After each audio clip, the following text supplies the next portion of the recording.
Chapter 1681. Cough.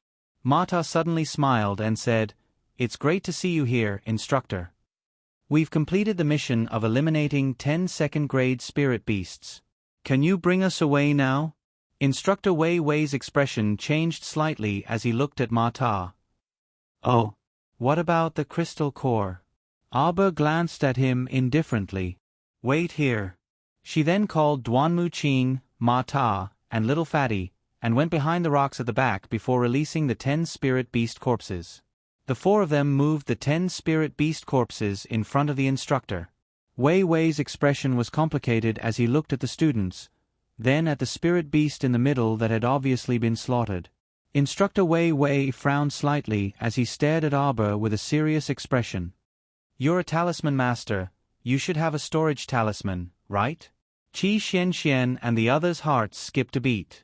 They were too complacent just now and actually exposed Jojo's identity as a talisman master in front of Instructor Wei Wei. Aba nodded indifferently. This matter could not be hidden from the academy at all, and she did not feel that there was anything to hide. Being a talisman master was not a shameful skill. So what if she could draw talismans? That was also a result of her talent. Since that's the case, why didn't you say so from the start? Instructor Wei Wei asked coldly. "I sealed your conscience, but I didn't expect you to take a shortcut. With something like a storage talisman, does it make a difference whether I seal your conscience or not?" "You didn't ask." Wei Wei was stunned and took a while to recall that the little fellow was answering his first question, "Why didn't you say so from the start?" He could not help but laugh in anger. Wasn't it him who said that this student gave him an extremely bad impression when they first met? She had the appearance of a young miss from an aristocratic family. Everyone else had to work hard to reach the peak of a top academy, but what about her? She came riding a phoenix. Could she be more daring? Of course, aristocratic families also had the capital of aristocratic families. For example, this child in front of him had the aura of a nouveau riche from head to toe. She casually made an ancient sacred beast, the Bloodfire Phoenix, appear. Now, he realized that as a talisman master, her skill in drawing talismans was very impressive. Such children had a much higher starting point than others, so it was inevitable that they would be arrogant and unsociable. He wasn't deliberately targeting her, but he wanted to suppress her spirit and grind her edges and corners. An academy like theirs might not be able to keep such an arrogant child. Instructor Wei Wei sneered in his heart. His expression was very rigid as he said in a matter-of-fact tone, "Since that's the case, your results are full of exaggeration." "How is it fake?" Just a moment ago, they thought that this teacher who stood up to protect them wasn't that annoying anymore. Who would have thought that in the blink of an eye, he was still so annoying? Qi Xianxian couldn't help but say angrily, "These 10 spirit beasts were painstakingly killed by us. You sealed our inner worlds. We've only been eating some dry rations for the past 2 days. How can there be water?" Even though I'm not a symbol master, I know that a symbol master's storage talisman can store many items. Instructor Wei Wei looked at them coldly and said, "Compared to the others, your team obviously has an advantage in terms of living." Qi Xianxian frowned. When she thought about the spirit tea, she couldn't help but feel a little guilty. But at this time, how could they shrink back? They couldn't just nod and agree and Instructor Wei Wei would nullify their mission results. You have no basis. Aba glanced coldly at Instructor Wei Wei. Chapter 1682. Wei Wei's face darkened. "What do you want to say?" "I'm talking about your baseless conjecture." Aba glanced at him mockingly. "Did you personally see me take out extra water and food from my storage talisman as supplies? Wasn't this nonsense?" He didn't follow their team all day, so he naturally couldn't have seen it with his own eyes. Seeing Instructor Wei Wei's constipated expression, Aba said coldly, "Since you didn't see it, don't talk nonsense. Who told you that a storage talisman must contain a pile of food and water?" As soon as he finished speaking, he flipped his hand, and a storage talisman floated between his fingers. Suddenly, the storage space opened. A pile of items splashed onto the empty space in front of the instructor like it was raining. Instantly, it wasn't just Instructor Wei Wei who looked constipated. Her teammates were also looking at her strangely. This small mountain of gold beads and gold bars in front of them. Heh, could someone explain to them what was going on? I like gold. The little stoic said coldly. I just like gold. Let me tell you, even if my inner world isn't sealed, there's nothing to eat inside. My inner world is filled with gold, silver, and jewelry. Everyone stared at her dumbstruck for a long time. Instructor Wei Wei's mouth inexplicably twitched inwardly, and he was freaking speechless for a moment. Why did he suddenly not want to talk to this student? And why did he feel like his chest and lungs were hurting from anger? Fairy, there's someone ahead. Abruptly, a somewhat hoarse voice entered Wei Wei and the others' ears. Wei Wei and the others all turned their heads to look. They saw Fairy Huang He leading a dozen or so battered soldiers and approaching them with a sickly expression. Fairy Huang He and the others were slightly pale, and their lips were chapped, looking like they were dehydrated. Following behind Fairy Huang He were several teams from other academies participating in the trial.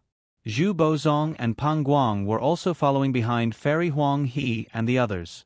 When they saw the little stoic from afar, their expressions changed slightly, and they subconsciously blended into the crowd. Under Fairy Huang He's lead, the group of old, weak, sick, and disabled people walked to Instructor Wei Wei's side. When the students saw the amiable instructor, they almost burst into tears. Instructor Wei Wei. Teacher. What if we can't get out? Roar. The snow leopard growled in dissatisfaction. What was going on when a bunch of idiots walked over and started crying? He had disturbed its good time with the little girl. That low roar caused everyone's gazes to converge.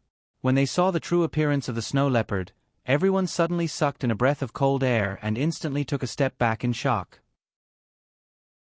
Although the snow leopard was just lying there without moving, the divine beast aura that was faintly emitted from its body made everyone feel extremely uneasy. One of the students who was participating in the entrance test could not help but gulp. His eyes revealed a trace of fear. Teacher, how did you provoke such a huge beast? Forgive them for being unable to help even if they wanted to. At a time like this, how could they still rush forward? The student shuffled backward, looking like he was about to run away. Xiao Mu glanced up at him before stroking the snow leopard's perked ears. The snow leopard shook its snow-white fur slightly. Because its fur had been smoothed, it was instantly in a good mood. It obediently lay down and stopped making noise. The student's eyes widened in shock. Go to sleep and catch up tomorrow. Chapter 1683. That student's expression changed abruptly. He pointed at Arbor and instantly shrieked, "You cheated! You can actually summon mystic beasts to help?" Looking at the 10 spirit beast corpses neatly arranged on the ground, jealousy flashed through the eyes of the other team's students. They didn't expect that there would really be a team that could accomplish this and complete the seemingly impossible mission within 3 days. On what basis? They clearly agreed that everyone's spiritual senses were sealed and they entered Lava Mountain Range to train. On what basis could this team have mystic beasts following them? Having a profound beast by his side to assist him in hunting was a completely different battle experience compared to fighting alone. Many students looked at Xiao Mu in dissatisfaction and whispered to each other in low voices. There were even some who loudly voiced their doubts, like the student whose expression had changed abruptly. They even turned to look at Instructor Wei Wei and requested that the instructor exempt Aber's team from this time's results. Shut up! Fairy Huang He suddenly reprimanded them harshly, her eyes brimming with disapproval as she looked at those students. How could you all criticize your benefactor in such a manner? Previously, it was this little lady who had noble character and unquestionable integrity and disregarded her own life to lure away a powerful spirit beast, allowing us to escape from danger. Fairy Huang He said angrily, how can you repay kindness with enmity and yell at your benefactor like this? Benefactor? Not only were Qi Xian and the others stupefied, even Instructor Wei Wei's eyes were filled with incredulity. According to their understanding of the little girl, it was impossible for the little girl to do such a thing for nothing.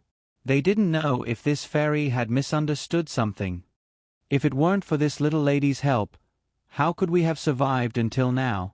Fairy Huang, he reprimanded loudly. Didn't you guys say earlier that you should properly thank that young lady when you see her later? Could it be that this is your so-called gratitude? Shameless. Fairy Huang He's reprimand caused everyone's faces to darken. Especially the first student who questioned Arba. He hung his head and was so ashamed that he couldn't raise it. The little stoic was expressionless, her heart completely unperturbed. In reality, she simply didn't know what the others were arguing about. Qi Xian, little fatty, and the others cursed in their hearts. This fairy couldn't be talking about how the little stoic lured the mystic beast horde over, picked out the spirit beasts, and killed them before driving the mystic beast horde away, right? It was clearly the little stoic who thought of a once-and-for-all lazy method to kill spirit beasts to complete the mission. Why did the fairy say that he had a noble character that no one could compare to? Qi Xian and the other three turned to look at the stoic face. Seeing that the latter was expressionless and gave off an unfathomable feeling, the corners of their mouths instantly twitched. Fairy Yellow Crane stepped forward and bowed to Arba, passionately expressing her gratitude. The little stoic glanced at her silently and didn't say anything. Because she didn't know what to say. In the fairy maiden's eyes, the little stoic immediately became a good person who didn't talk much and only liked to do practical things. Miss, I'm Yellow Crane. I'm willing to befriend you, said Fairy Yellow Crane hurriedly. By the way, did anyone notice? There's a red mist in the Lava Mountain Range, and it's blocking the way. Make up for yesterday.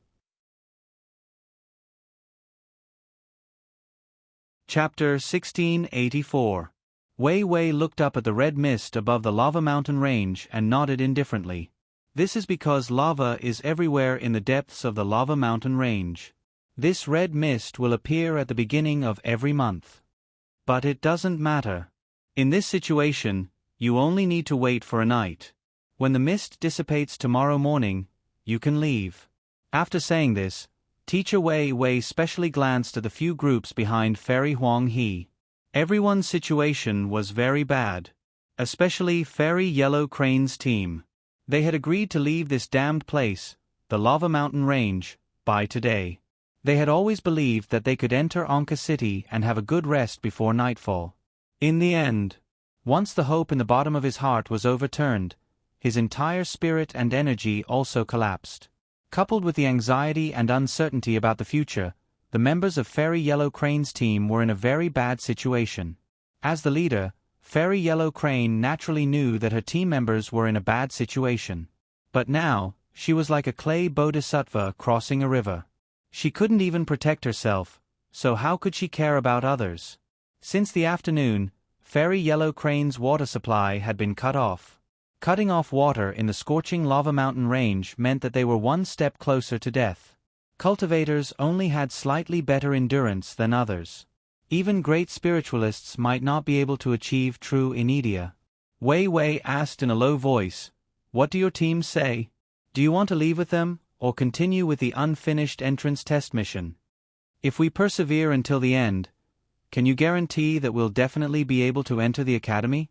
A student licked his dry lips and suddenly asked.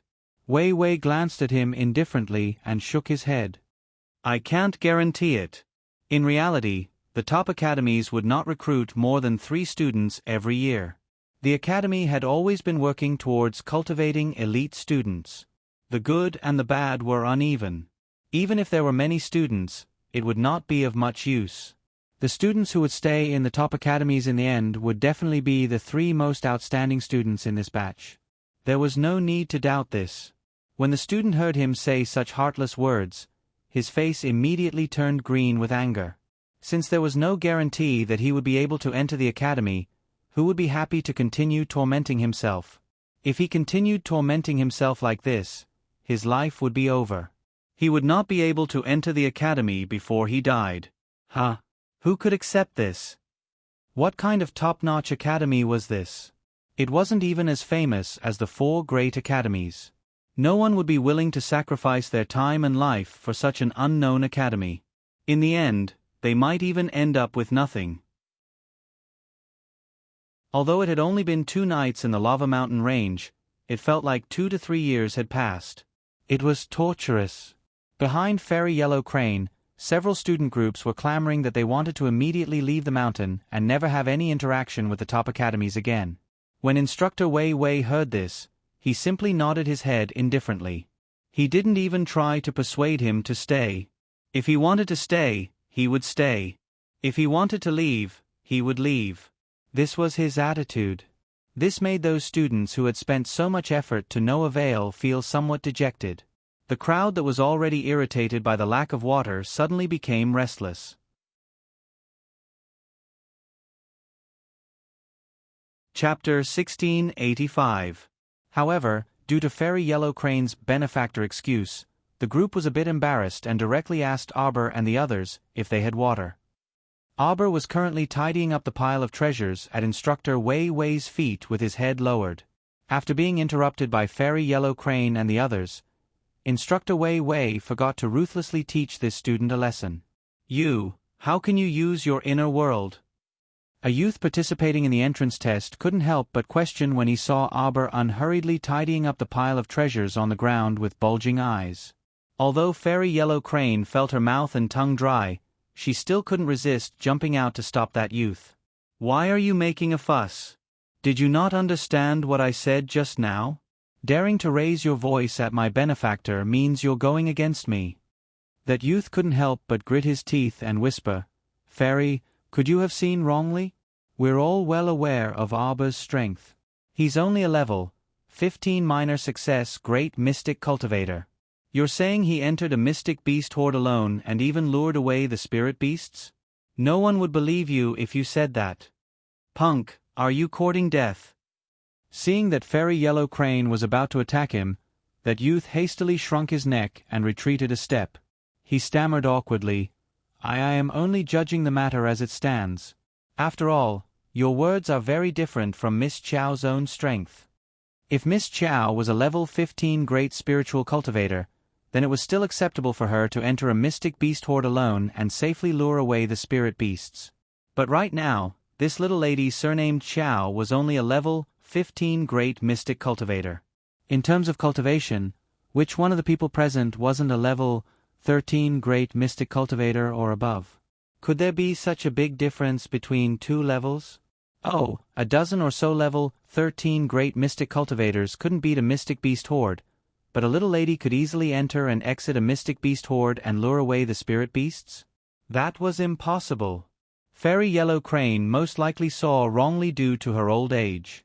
Fairy Yellow Crane was just about to swing her fist and punch that punk in the face. On the other side, the little stoic had calmly finished packing up her things.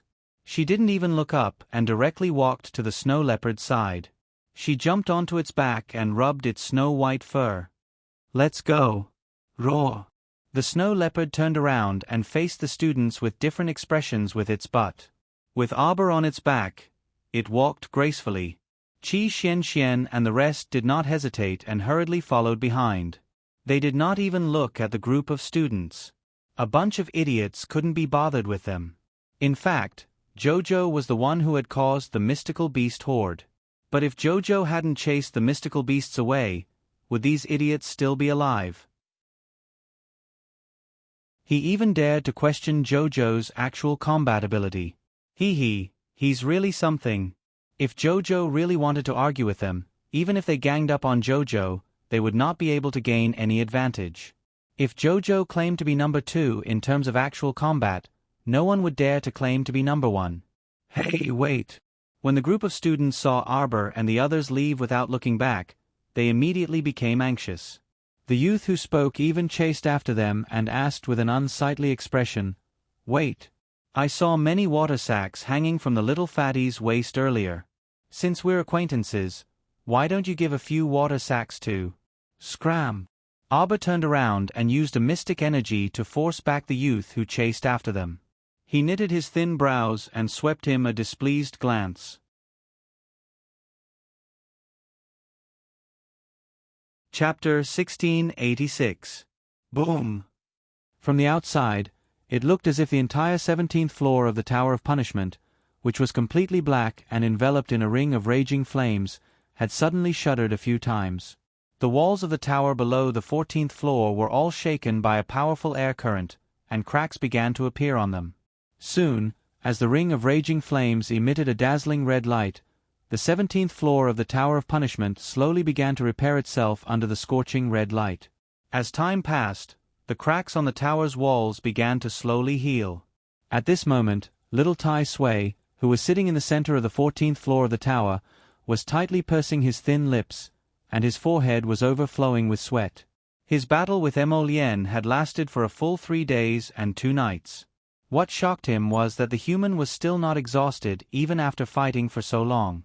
Not only was she not exhausted, but she was also becoming more and more courageous as the battle went on, and there was a faint sign that she was about to overpower him. What was going on?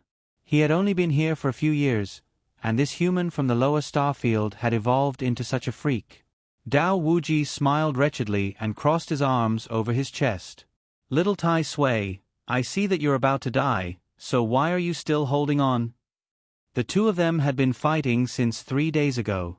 From close combat to long-range attacks with divine power, and even upgraded to the current battle of divine senses, it could be said that he had used all means and methods. The juniors of today really made him want to have a whole new level of respect for them. This kid in front of him was only in his early 20s, but his strength and cultivation base were simply breathtaking. The passageway to the 14th floor lit up slightly, and Dao Wuji couldn't help but laugh out loud.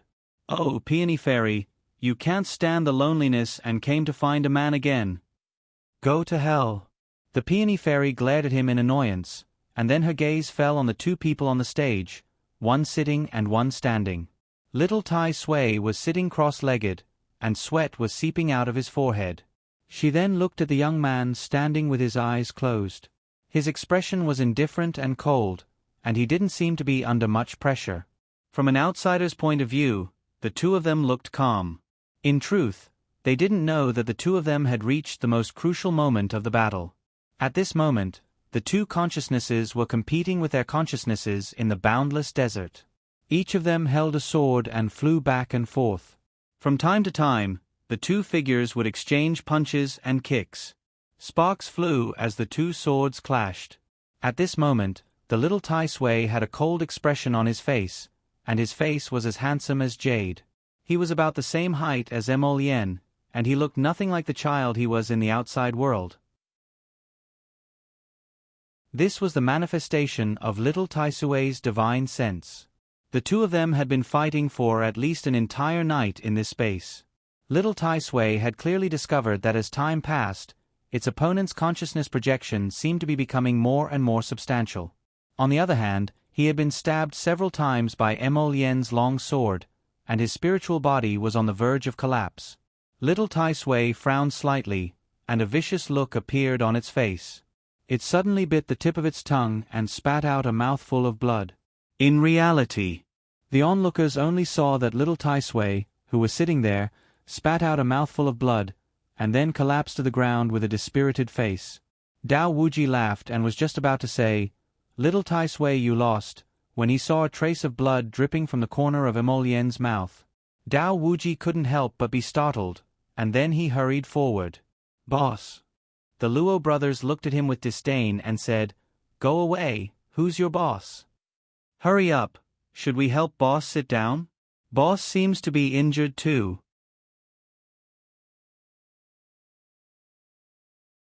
Chapter 1687. Dao Wuji, you idiot. Stop it. Just as the Peony Fairy finished speaking, she saw Limitless Blade, who had just reached out to touch Emolien, howl. Then, like a ball, he was sent flying by an invisible force. The Peony Fairy curled her lips and threw a contemptuous look at Dao Wuji. He actually dared to reach out and touch a God-State Master who was in a fierce battle of divine sense bodies? This guy's head must have been bitten by a pig. The fact that he wasn't crippled was because he was being merciful. Who didn't protect their physical body before the battle of divine sense bodies? Otherwise, what if the physical body was destroyed in the middle of the battle? Moreover, this young man who looked very powerful in front of her was really just a God-State Master? A God-State Master could hold on for so long under the hands of an immortal venerable and still have the upper hand? The Peony Fairy only felt that it was incredible. Ginkgo Fairy, who was standing beside her, stared at Prince Amo without blinking, with pink bubbles in her eyes. Wow! This young man is really young and powerful. The most important thing is that he is very handsome. My heart is moved, so moved. Ginkgo Fairy felt that she couldn't resist the call of love and stepped into the abyss of love first. The young man in front of her was really fascinating. As soon as the Peony Fairy turned her head, she saw her younger sister's foolish and intoxicated look. She stretched out her foot and kicked Ginkgo Fairy's butt. Don't think about it. He just said that he has a wife. Ginkgo Fairy clasped her hands and suddenly sneered. So what if he has a wife? Even if he has a wife, I can still make him have no wife. The Peony Fairy thought that it was true. If that guy Yuan Shurchen told her that he had a wife, then she could also make him have no wife at any time. Thinking of this, the Peony Fairy touched her chin and pondered for a moment before saying, "What if you can't beat his wife?" Ginkgo Fairy was stunned, as if she had never thought about this problem. Turning her head to look at her sister, Ginkgo Fairy pinched the silk handkerchief in her hand and snorted, "How can I not beat her? There is no what if." The Peony Fairy thought about it and agreed. They were celestial venerables. How could they lose to a young daughter-in-law? Even thinking about it was impossible. Is it okay to bully the weak? The Peony Fairy looked at her younger sister and asked, "What's wrong with that?" Fairy Ginkgo roared arrogantly, and then coughed lightly, and said somewhat guiltily, "It's not very good. But who asked his wife to like the same man as me? If I don't bully her, how can I get her man? At most, I'll compensate her." Fairy Ginkgo raised her chin and muttered in a low voice. The Peony Fairy nodded. "All right then." As soon as he finished speaking, the young man standing opposite him suddenly opened his cold and emotionless phoenix eyes. The Peony Fairy was startled and hurriedly ran to Yuan Shurchen. "Brother Yuan Shurchen." The venerable Peach Blossom Immortal had been there the entire time, but he was bored watching Emolien and little Tai Sui fight. He sat in a corner and drank fake wine. How could there be wine in the Tower of Punishment? It was illusory and tasteless. Thinking of food, the little girl's paradise planet flashed before the venerable Peach Blossom Immortal's eyes, and he sighed softly, "That's really a good place."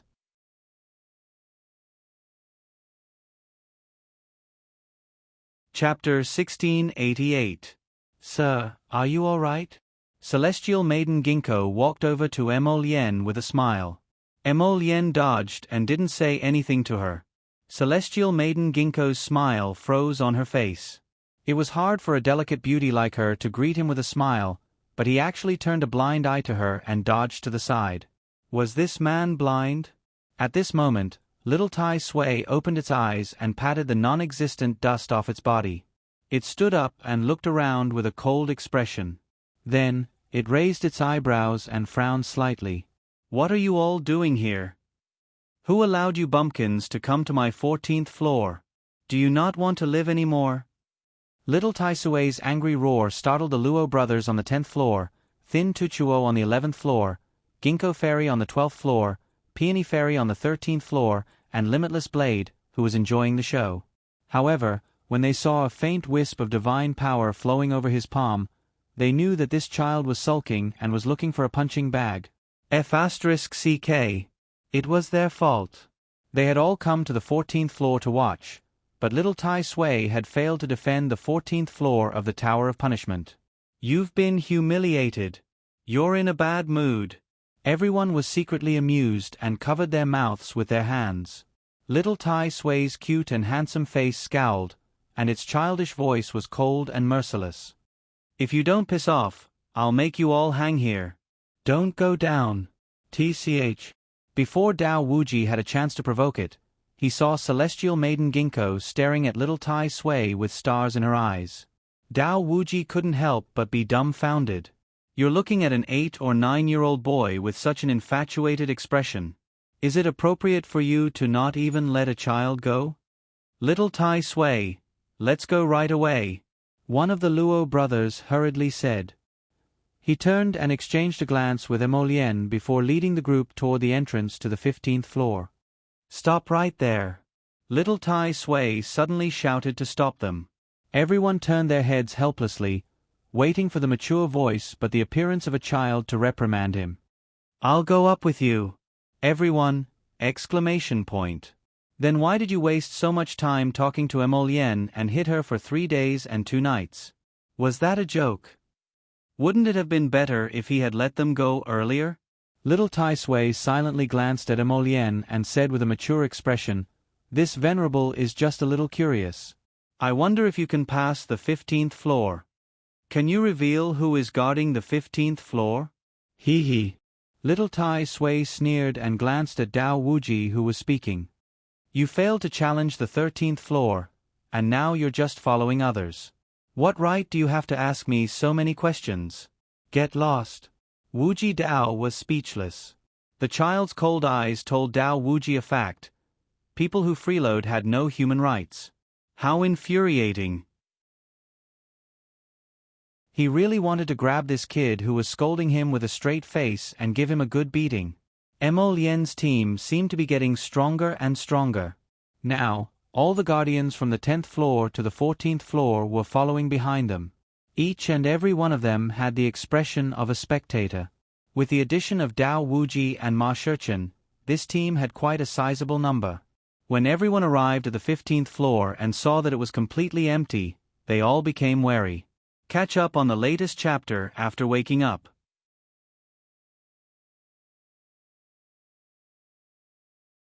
Chapter 1689. Little Tai Sui coldly glanced at Dao Wuji, the Luo brothers, and the others. He snorted and said to everyone in a very annoying voice, "There's no need to look. There are no guardians on this floor." Huh? Dao Wuji turned to look at Little Tai Sui in disbelief. How is that possible? There was a guardian on every floor of the 17 floors of the Tower of Punishment. This was a rule. Suddenly, there was no guardian on the 15th floor. Dao Wuji couldn't accept it. Happiness came so suddenly. Without a guardian, did that mean they could directly go to the 16th floor? Ha ha ha. Then he turned to look at Prince Mo's cold and unperturbed expression. Dao Wuji couldn't help but think to himself, boss is boss. Even if he's happy, he won't show it on his face. Little Tai Sui clearly saw the meaning in Dao Wuji's silly eyes. He sneered at him. Don't be happy too early. None of you will be able to pass this floor. Although there were no guardians, there was a formation. This 10,000-year talisman formation will let you have a taste of joy. From the moment you set foot on the 15th floor, everyone has already entered the formation, Little Tai Sui reminded coldly. I wish you good luck. Formation? Dao Wuji and the others looked around in confusion. It was still the same empty 15th floor. There was no sign of anything strange. At this moment, Emolienne, who was standing in the crowd, suddenly summoned 3 purple flames from her fingers. She threw them at the people around her expressionlessly. Whoosh! The flames rose. Boundless Blade, who had been chattering away beside Emolienne, turned into a wisp of black energy amidst the flames and slipped away with a whoosh. It turned out that when Emolienne and the others reached the 15th floor of the Tower of Punishment, everyone had already entered the formation, just as Little Tai Sui said. Moreover, they were separated by the formation. The teammates around him were not real teammates. They were just illusions created by the formation. It was only because Little Tai Sui had specially reminded him that Crown Prince Mo abruptly came to his senses. Of course, whether or not Boundless Blade and those other people's pig brains had thought of this was not something Crown Prince Mo could care about right now. The scene before Prince Mo's eyes had already changed. He, who was originally standing in an empty tower, now appeared in a spacious hall. Inside the hall, there was a 7-story platform, and on top of it was a white jade throne carved with a dragon and inlaid with gold. There were incense tables on both sides of the room, and sandalwood was burning in the burner. As far as the eye could see, it was shrouded in smoke, giving off a solemn and dignified feeling. But this was not the main point. The important thing was the little girl behind the throne.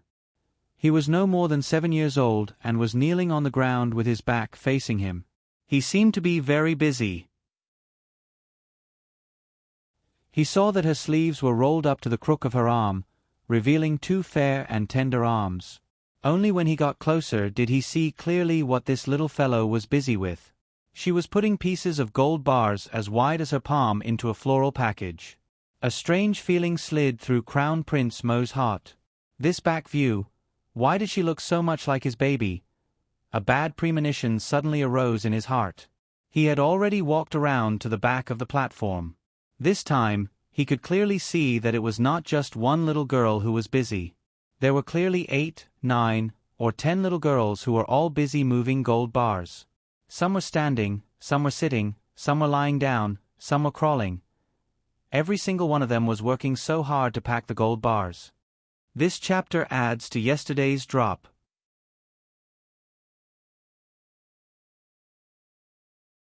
Chapter 1690. There was no longer any facial paralysis on those little faces. Instead, every face was filled with joyful smiles. Prince Mo was stunned for a moment. Where did all these babies come from? When one of them finished packing a bundle of gold bars, the other one helped put the bundle on her back. That heavy gold bar immediately pressed down on the little fellow's body and she was pressed down by the gold bar. Prince Mo did not even think as he walked over. He quickly bent down to pick up the bundle on her back. Who would have thought that the little thing would be so overbearing? She hugged the bundle on her back and angrily glared at him with accusatory eyes. That's not it. This prince did not want to steal your bundle. More than a dozen little fellows with short arms and legs swarmed over. Some hugged his legs and pulled his robes, some jumped on his back and pulled his hair, and some even grabbed his hand and bit it.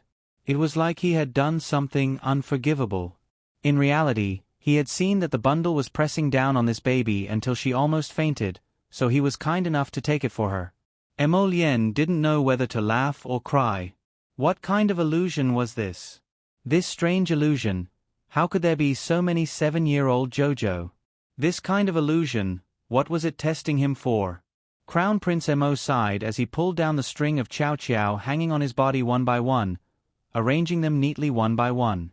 Looking at this group of little fellows, they were all staring at him with the same expression. Without knowing why, Prince Mo felt that it was very funny. After rubbing one's head, then the other's head, Crown Prince Mo probed, "How about, I help you move it? Where do you want to move to?" One of the little Jojos stood up, followed by the second one, then the third and fourth, forming a line. Prince Mo's lips twitched. 2 Jojo ran forward at the same time to grab the bundle of gold bars on the ground. Crown Prince Mo followed over and picked up all the bundles on the ground. When he saw that the group of little Chow Chow was about to dash over to attack him again, he hastily retreated and said, both amused and exasperated, "I'll help you move them over. Lead the way." The leading Jojo looked at him suspiciously.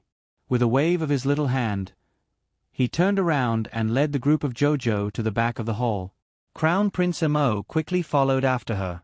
A group of short-limbed little Jojos ran in front of him, turning their heads to look at him from time to time. When the group arrived at the back of the hall, Prince Mo realized that most of the space in the back of the hall was filled with gold bars. 17 or 18 Jojos were hanging on the small mountain of gold bars, their expressions different as they caressed the gold bars, their eyes filled with intoxication. This. Prince Mo almost burst out laughing. That's right, when they first met, the 7-year-old Jojo was always a little money grubber. Where do I put it? Prince Mo followed the leading little Jojo and put the bundle in the place she pointed out. Could it be that this glyph formation was testing his resistance to Jojo? Was there a need to test it? There was definitely no need. At this time, Yuan Shurchen, who entered the glyph formation with him, had already come out of the first glyph formation illusion. Looking at the golden hall and gold and silver that had disappeared behind her, Yuan Shurchen understood that the first glyph formation illusion was meant to test a person's resistance to money. For the Crown Prince, this shouldn't be a big problem.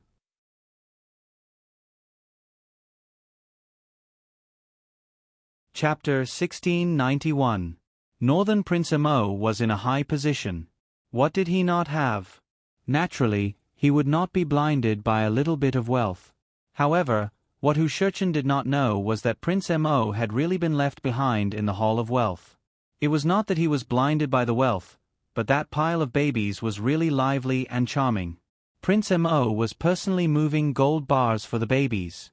It was hard for Hu Shurchen to remember him after exiting the first layer of the formation illusion. Then, he entered the second layer of the formation. This time, the world spun. When Hu Shurchen woke up, it was already dusk. He was in the clouds and did not know where he was. He could only hear the noise of the bustling street. There was a faint voice in the bottom of his heart that warned him not to be blinded, not to be. Gongzi, what kind of beauty does this tower not have? Gongzi, quickly come up and take a look, Gongzi. The corner of Hu Shurchen's mouth twitched. He felt that his sleeve was being tugged by a soft little hand. Lowering his head, he saw a 7 or 8-year-old little girl with a pale little face. She was using her little hand to tug at his sleeve and looking at him pitifully. At first glance, Ma Shurchen felt that this little lass looked somewhat familiar. These eyebrows, this little nose, this little mouth. Wasn't she a miniature version of Jojo? Hu Shurchen instantly felt sweat on his forehead. What kind of formation illusion was this? Could it be that it could extract part of his memories and tamper with them as it pleased? Big brother, someone is chasing after me. Help me. Hu Shurchen turned his head to take a look. Indeed, he saw 4 or 5 extremely fierce and burly men running towards him. Although he was very clear that he was definitely in another layer of illusion, his emotions actually won over his reason. Without thinking, he reached out and picked up the little guy, quickly leaving. At this time, the bunch of Jojo who were reluctantly hugging Prince Mo's leg were crying and complaining with tears in their eyes. One after another, they looked at the crown prince who was about to abandon them and leave. I've already moved the gold mountains for you. Prince Mo said helplessly, if we don't leave now, we'll be trapped here forever by this talisman array. A bunch of Jojo were crying, and the scene was very lively. Prince Mo regretted that he did not have the time now. Otherwise, he would have drawn them all up so that he could show his Jojo in the future. Prince Mo glanced at the mountain of gold that filled the entire back of the palace, then calmly retracted his gaze. When he lifted his foot and walked out of the hall, he turned around and saw that the magnificent hall had already turned into a pile of ashes. He could not help but sigh in his heart. This glyph array seemed a little interesting. As soon as he entered the formation, he drew out the person he wanted to see in the void. He was almost fooled by this array and stayed here to carry the gold bars for the Jojo. He wasn't greedy for wealth. Instead, he was truly greedy for the happy expressions of the Jojo when they were hanging on the gold bars. Leaving the Hall of Wealth, he did not know what else was waiting for him. Prince Mo's lips curled up slightly. He suddenly felt a sense of weightlessness all over his body. His entire body was falling with the sound of the wind by his ears. Big brother, someone is chasing after me. Help me. If Emolienne could see Hu Shurchen's illusion, she would definitely be shocked to find that the two of them were going through the same illusion one after the other.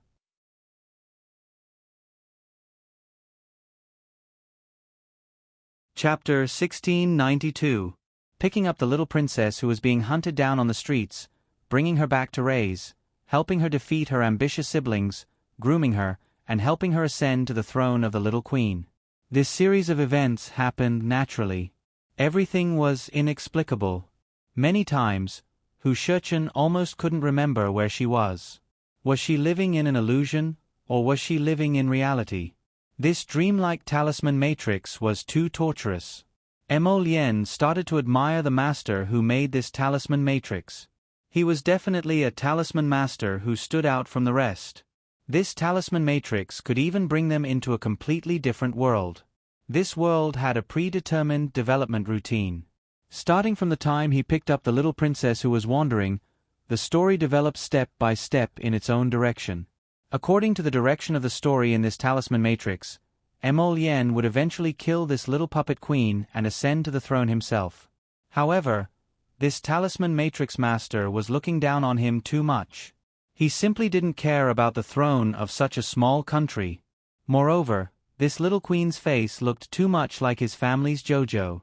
Compared to the bunch of lively and extremely interesting JoJo he encountered in the Hall of Wealth, the one in front of him was the normal deadpan baby. Following the flow of the story in this talisman matrix, Emolien felt like he had spent 3 years. But in reality, he was very clear that he had only spent about 3 days in this damned talisman matrix on the 15th floor. This talisman matrix probably wanted to test his yearning for power. Unfortunately, he simply didn't have that kind of thing. Taking 10,000 steps back, even if he had the heart to fight for power and profit, how could he lay his hands on this little deadpan baby? He also didn't know what the hell this talisman matrix was up to. Why did it always give him JoJo's appearance? Could it be because he missed her too much because he thought about her in the day and dreamed about her at night? Achoo! Abba sat on a simple wooden bed and raised his hand to rub his slightly red nose. Why was someone thinking about him again? Xiao Mu put down her cross-legged legs and jumped down from the wooden bed. The wooden door creaked open, and Qi Xianxian walked in with a wooden basin in her arms. She couldn't help but shout, "Oh my God, it's so hot outside. JoJo, quick, quick, give me some more ice. I'm going to take a battle bath. Would you like a cup of spirit tea?" Qi Xianxian hurriedly turned around to take a look. She closed the door and shook her head. "Don't. It's better for us to keep a low profile. Don't let the teachers find out. We drank spirit tea during the entrance exam." After all, he had only been in the academy for 2 days and had yet to complete the normal admission procedures. He could face the danger of being kicked out of the academy at any time. If that one-track-minded teacher Wei Wei were to discover anything, he might really be chased out. Abba glared at her. With a wave of his little hand, he threw a few ice balls into her wooden basin. "Go wash up." Qi Xianxian beamed with joy as she nodded her head. Then, she carried the wooden basin and walked out. It wasn't that she wanted to complain about this academy, but the environment was really terrible. It was built on top of the lava mountain range. Not to mention how hot it was every day. It was said that Qi Xianxian, and Little Fatty each had their own room to live in, and it was guaranteed that they would live comfortably. In the end, when they got it, it became like this.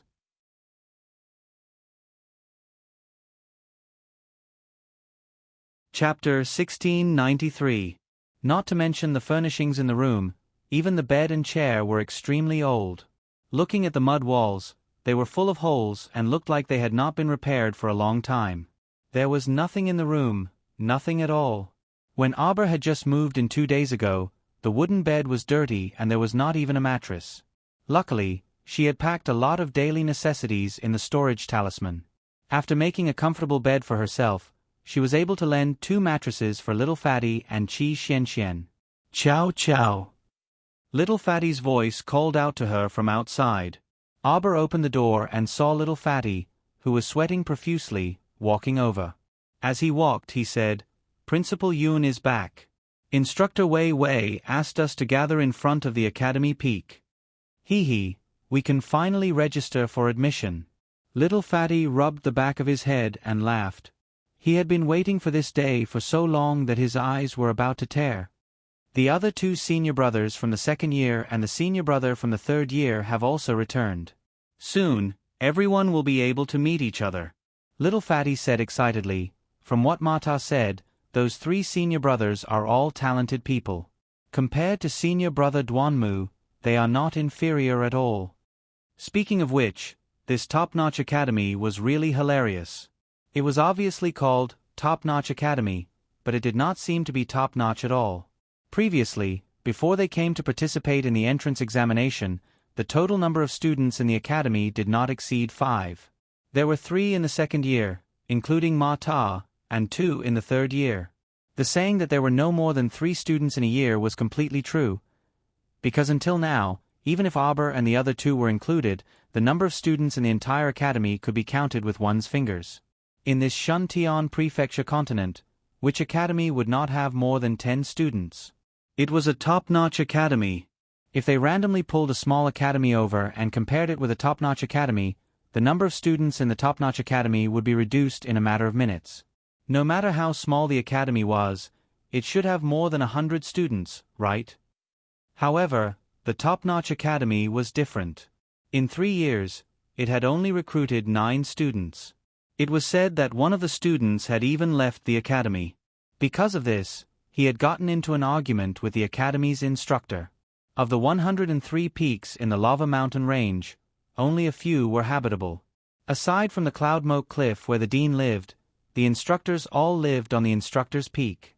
Regardless of whether it was studying or living, the students lived on the academy's peak. Therefore, there were actually quite a lot of small mud houses on the academy peak. To the outside world, the living conditions of the top academies were extremely good. Every student had their own small room, but could this little mud hut be considered a luxurious room? Auber walked out of her little mud house and said to little Fatty, "Xian Xian hasn't arrived yet. You go ahead first, I'll wait for her here." Little Fatty thought for a moment, then shook his head and said, "I'd better go with you." As he spoke, he saw Mata running over with a cheeky smile. He looked at them and said, "What are you waiting for? Let's go." Teacher Wei Wei said that he has something important to announce today. "I'm waiting for Xian Xian." Little Fatty glanced at him. "What's the big announcement?" "I don't know. Teacher didn't say. But even if I use my butt to think, I know that it's definitely closely related to our future training." "SK." Little Fatty snorted disdainfully. He couldn't be bothered to listen to Mata's nonsense.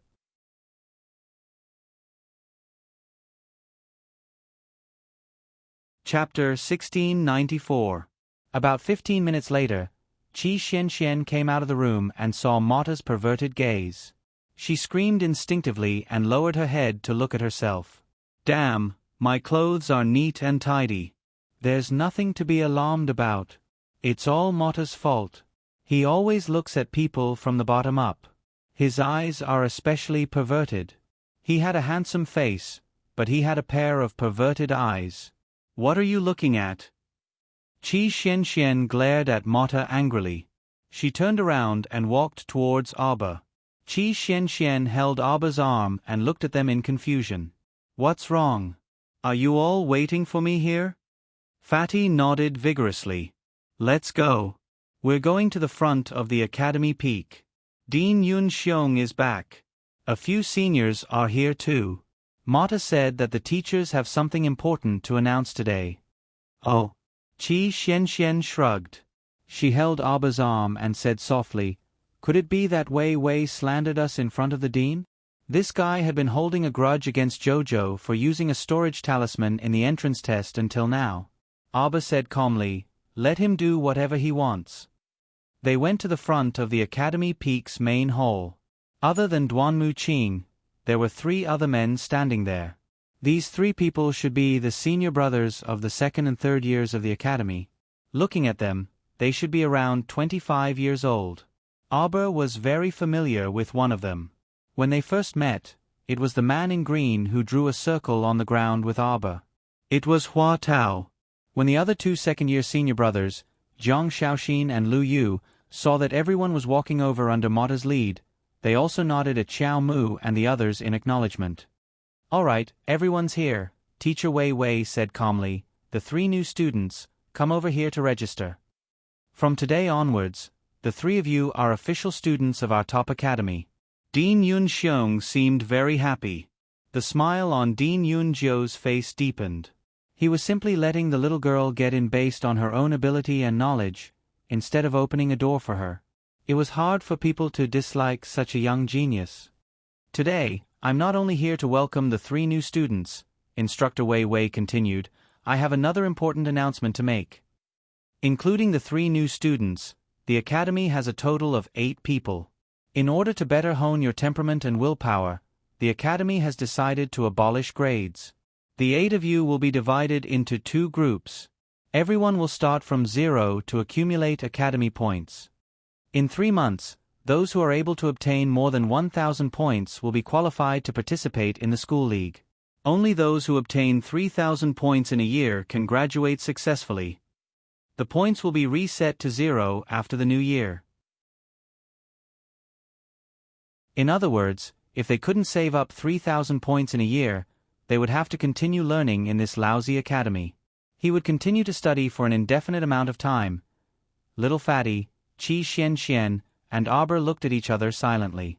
Arbor immediately regretted his decision.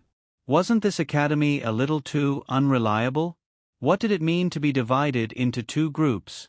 So in the future, when they did missions, they would have to face seniors from the higher years?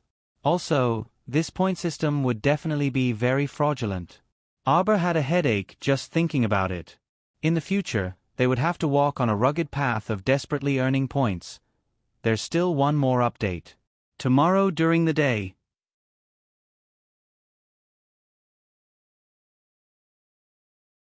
Chapter 1695. The academy was definitely up to no good. There would definitely be competition between the two teams, and the team that lost would probably not be able to obtain any points. Wei Wei said indifferently, "If you don't have any objections, come over and pay the fees. Everyone will pay 20 spirit coins once every 3 months. If you want to pay in advance, you can do so as well." "I'll pay in advance. Who knows if I can stay in your academy for the full 3 months." Arbor glanced at Qi Xian, who was looking at her anxiously, and reluctantly went forward to pay the fees. "Oh, if you pay the fees but don't listen to the teachings of the instructors, and even have delusions of running away from the academy, then the academy will be responsible for you. The vice principal will beat you until you start doubting your life." Arbor was speechless. She raised her head and looked at the flower-like and kind-looking, fat vice principal. Arbor and the other students looked at each other, feeling as if they had fallen into a trap. "All right, the fees have been paid. Next, I'll talk about the training goals for the next 3 months." Arbor was still hesitating when a short instructor ran forward and snatched the money bag from her hands, winking at her. Miss Chow was furious. She hadn't thought it through. Qi Xian secretly grinned and thought to herself, "This instructor Zhou is really a clown. All right, you guys can split into 2 groups first." The short instructor grinned. The 3 seniors who were familiar with each other naturally gathered together. However, what surprised them was that Mata and Duanmu Qing actually stood with the 3 freshmen and didn't rush over to their side. "One of you go over," the short instructor roared at Mata. Mata immediately shook his head like a rattledrum. What a joke, he didn't want to leave Miss Chow's team. He felt that if he stood with Arbor's team, he would definitely be in trouble. "We are in the same team," Mata hurriedly said. "Duanmu, you go over." Duanmu Qing shook his head. "I'm not going." Wei Wei was angered to the point of laughter. It seemed that these 3 freshmen had become extremely popular, right? "Then let's draw lots." Principal Yun smiled faintly. Qi Xian immediately hugged Arbor's arm nervously and roared at Mata, "You go over." "No, no, no." Arbor suddenly raised her head. She narrowed her eyes and looked at a streak of light that suddenly flew over from afar. She reached out her hand and a piece of ebony talisman turned into ashes in her palm. Arbor's black pupils were as calm as an ancient well. Suddenly, he turned around and said to Principal Yun, "Excuse me for a moment." One day, Principal Yun and the 5 instructors were stunned. When they looked up, Arbor had already summoned a blue bird.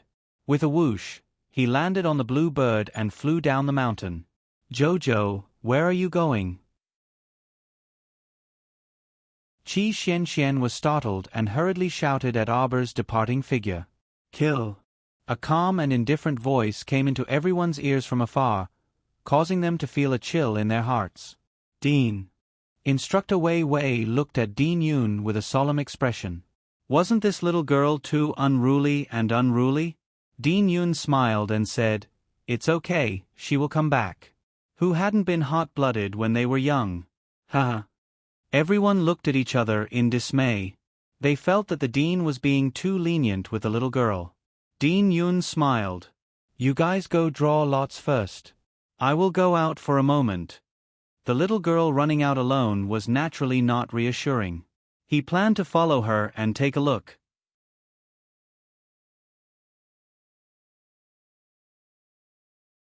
Chapter 1696.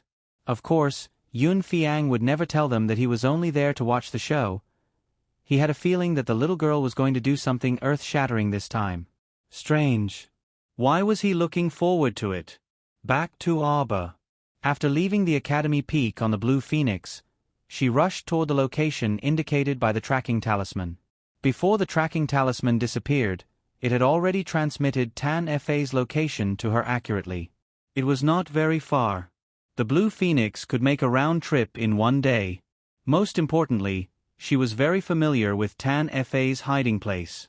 It was the place where Ma Ta gave Qi Xianxian a trashy map, which made them look for a top academy on an unknown mountain, and where they met the little fatty later. She had just learned that the mountain was called Chi Mountain. It was outside Anka City, in the opposite direction of the lava mountain. Xiao Mu pursed her small lips and apathetically twisted open her defensive ring. She then added a defensive barrier to herself, isolating herself from the howling gales outside. She held the gold-beaded talisman pen in her right hand, and 3 blank ebony talismans floated in front of her. After a few strokes, she drew 3 puppet talismans smoothly. Then, more than 10 blank ebony talismans floated in front of her again and quickly turned into talismans under her drawing. Or rather, talismans. After more than 10 yellow-level Mystic Een talismans were completed, Arbor's lips curled into a cold smile. Talismans made by a yellow-level Great Talisman Master. You're lucky. It had only been 3 days since Tan Fa escaped from the Space Talisman Array with Che Ruan, and Arbor had followed the man with the tracking talisman. She knew that as long as the monkey-faced man did not escape from the Shuntian continent, she would definitely find him in 3 days. What Arbor did not expect was that the guy was quite cunning. He did not run far before he settled down at Chi Mountain outside Anka City. Of course, maybe it was because the talisman power in the Space Talisman Array was getting weaker and weaker, and it was not enough to teleport him too far. Maybe Tan Fa was only forced to rest at Chi Mountain temporarily. Qingwan stopped above the lush Chi Mountain and turned its head to look at Xiao Mu. Master, it's not easy to fly here with the dense foliage. Yes. Arbor nodded and signaled for Qingwan to descend. He reached out and stroked Qingwan's head, allowing it to return to Paradise Planet. She wanted to go alone, but before she could take 2 steps, she found a big furry fellow beside her, rubbing her little hand. Arbor's eyes lit up. How could she forget about Little Snow? Speaking of which, ever since she had left the Lava Mountain Range that day, in front of a crowd of dumbfounded people, she had calmly put Little Snow away. Then, she had let Little Snow live on Paradise Planet and didn't really care about it. Now that they were running in this huge forest, Little Snow was the most suitable.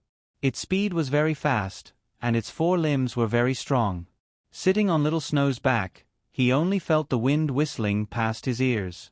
His body was very stable, without the slightest bump. Arbor reached out to pinch the snow leopard's ear and pointed. 1 man and 1 beast stopped in front of a cave in the depths of the forest. This cave was really hidden. The front of the cave was filled with withered branches and weeds. A row of jujube trees was planted in front of the cave, but they were all drooping and withered. If one did not look carefully, it was really impossible to notice that there was a cave in the stone wall here. As soon as they approached, they could smell a faint smell of blood. Arbor frowned slightly.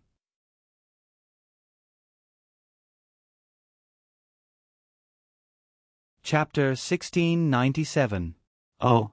Arbor wondered what Tan Fa was up to create such a strong smell of blood. Even Arbor frowned when she smelled it. Arbor patted the snow leopard's head to comfort it. She bent down and picked up the snow leopard that had shrunk into her arms. Then, she leisurely walked into the cave. The entire cave looked extremely gloomy from the outside. When she stepped in, she saw that there were 3 or 4 dim yellow lamps on the walls of the cave.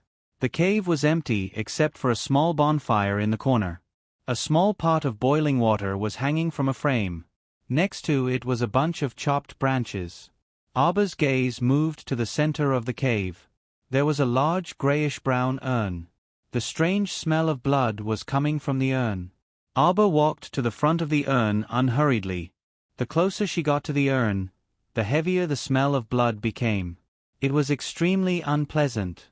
Xiao Mu's eyes flickered, and she heard a mocking laugh coming from the cave entrance. Heya, what a rare guest, what a rare guest. Miss Chow has graced us with your presence. How should Tan Fa welcome you? Aba turned her head with a cold expression. She saw that Tan Fa's small eyes were staring at her with a strange light. How did you find me? Aba looked at him with a cold expression. She was somewhat puzzled. How did Tan Fa's injuries heal so quickly? 3 days ago, he had clearly been turned into a dog by her backlash. Why was it that when they met again, he was as lively as a dragon and as lively as a tiger, as if he had not suffered the slightest bit of backlash? Aba's finger suddenly moved. She smashed the mystic guiding glyph array on herself and threw a binding glyph array at the entrance of the cave. Tan Fa's pupils shrank. He immediately dodged to the side.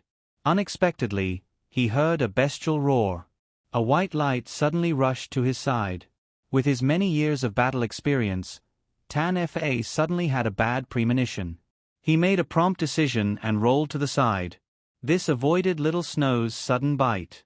When one's life was hanging by a thread, everyone had an instinctive reaction to survive. Tan Fa was no exception. However, just as he dodged the snow leopard's white teeth, Miss Chow's puppet talisman arrived as well. What? Shocked, Tan Fa hurriedly threw out a dozen yellow-ranked defensive talismans to defend himself. The yellow-level defensive talisman was naturally very effective. Seeing that the puppet talisman he threw was blocked, Auber didn't waste his energy. He directly recalled the puppet talisman and threw out a dozen more Xian-Yin talismans. You're a talisman master. Tan Fa finally discovered something that made him shocked. The young girl in front of him was not a normal talisman master. She knew how to draw talismans. The dozen or so Xian-Yin talismans that she threw out were actually smoother and more natural than his grandmaster's. Why? Tan Fa's heart slightly tightened, and he quickly rushed towards the large urn in the middle of the cave. Although you are a rare charm master in the world, but today, you must die in this unknown cave. Heh, I don't care if you become my human cauldron or my puppet ghost spirit. Miss Chow, you can only blame yourself for not wanting to walk the path to heaven. There's no door to hell, yet you insist. Oh. Before Tan Fa could finish his string of self-righteous nonsense, he discovered that he had been sent flying to the top of the cave by a huge tail. How was this possible? Even if he was beaten to death, he wouldn't dare believe that he had been slapped to the sky by this young girl before he could finish speaking. The 6th watch will be finished. However, it will be very late, so don't wait for me.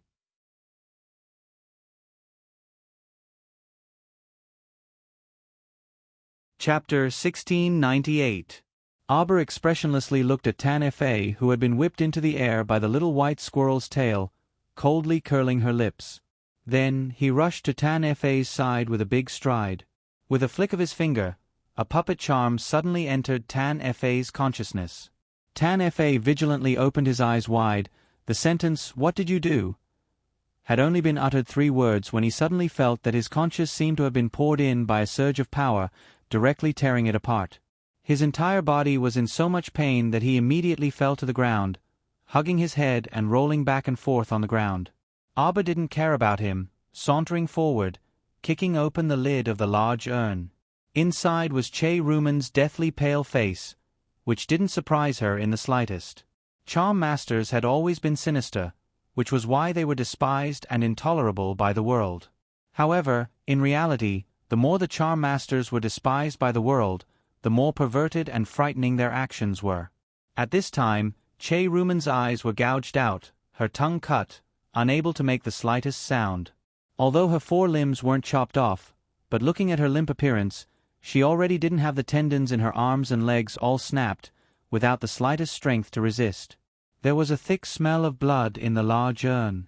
The urn was covered with sheets of charms drawn with blood.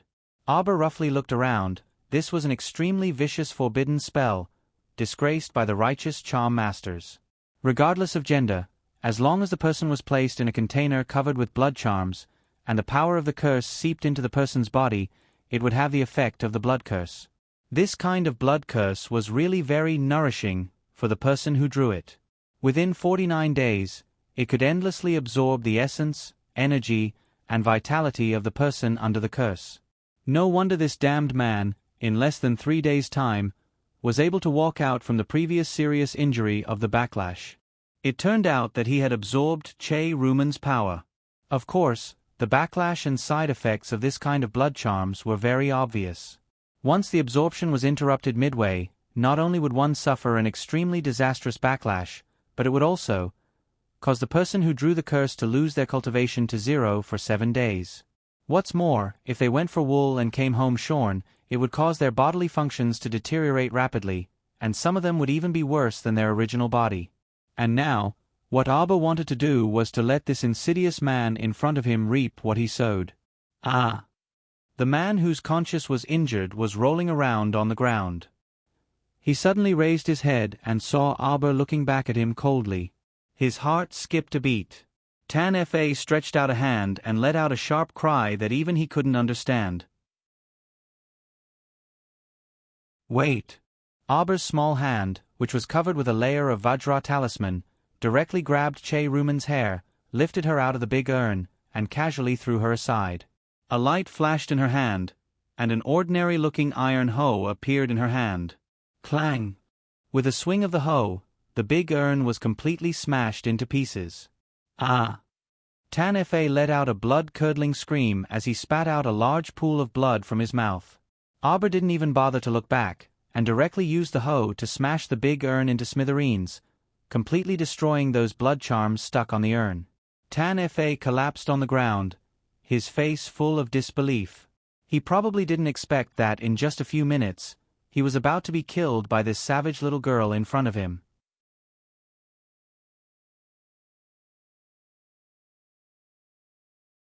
Chapter 1699. Didn't the words he had said earlier just invite a series of jokes? He actually wanted to capture this young girl with such a high cultivation base and use her as a cauldron or vessel to increase his power, or just kill her and slowly nurture her into a ghost spirit. But he didn't expect that he would be defeated so miserably today, without even a chance to retaliate. Cough, cough, cough, cough. The explosive pain in his conscience, in addition to the blood curse being interrupted midway, caused him to once again be engulfed by the power of the backlash, and his cultivation base was completely lost. The current Tan Fa only needed one finger from Miss Chow to crush him to death. Cough, cough. I didn't expect you to be such a righteous person. You actually risked your life to save Che Ruman, Tan Fa said through gritted teeth. Today's events were so sudden that he really didn't expect Miss Chow to find his hidden hiding place. Moreover, he didn't expect that this little girl in front of him was actually a curse master at such a young age. The little girl had been using the techniques of a curse master to fight with him. She looked so arrogant because she wanted to let him know that in terms of the art of curses, he, Tan Fa, who had studied for so many years, couldn't compare to this damned girl. After a long sigh, Tan Fa collapsed on the ground, feeling that his head was still faintly throbbing in pain. He resisted the sharp pain in his conscience and forced himself to sit up. Looking at Arbor, he said softly, "Miss Chow, I'm sincerely convinced by you." Cough, cough, cough, seeing that we're both from the Tao of Curses, you should be magnanimous and let me go. Come, I can use a treasure that you definitely can't imagine in exchange for my life. Tan Fa's vulgar eyes flashed slightly, and he said in a low voice, "With this kind of treasure, I can guarantee that you'll be even stronger than before." What responded to him wasn't Abba's joyful appearance, but a poisoned dart that flew straight for his throat. Tan Fa rolled on the ground in a sorry state, but he still couldn't completely avoid that poisoned dart.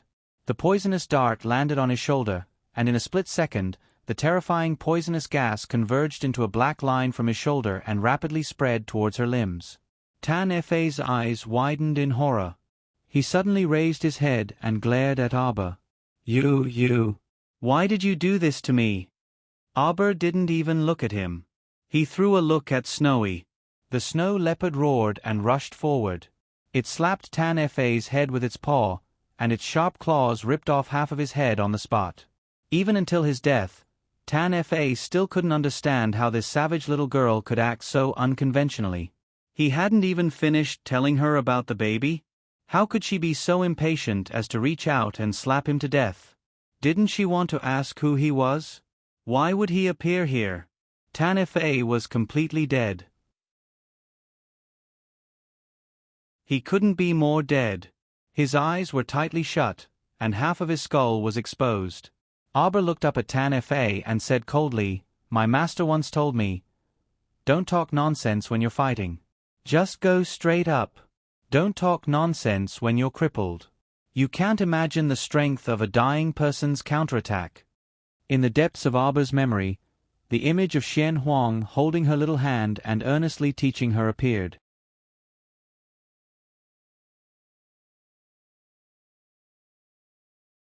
Chapter 1700. She couldn't help but stare blankly. Arbor thought.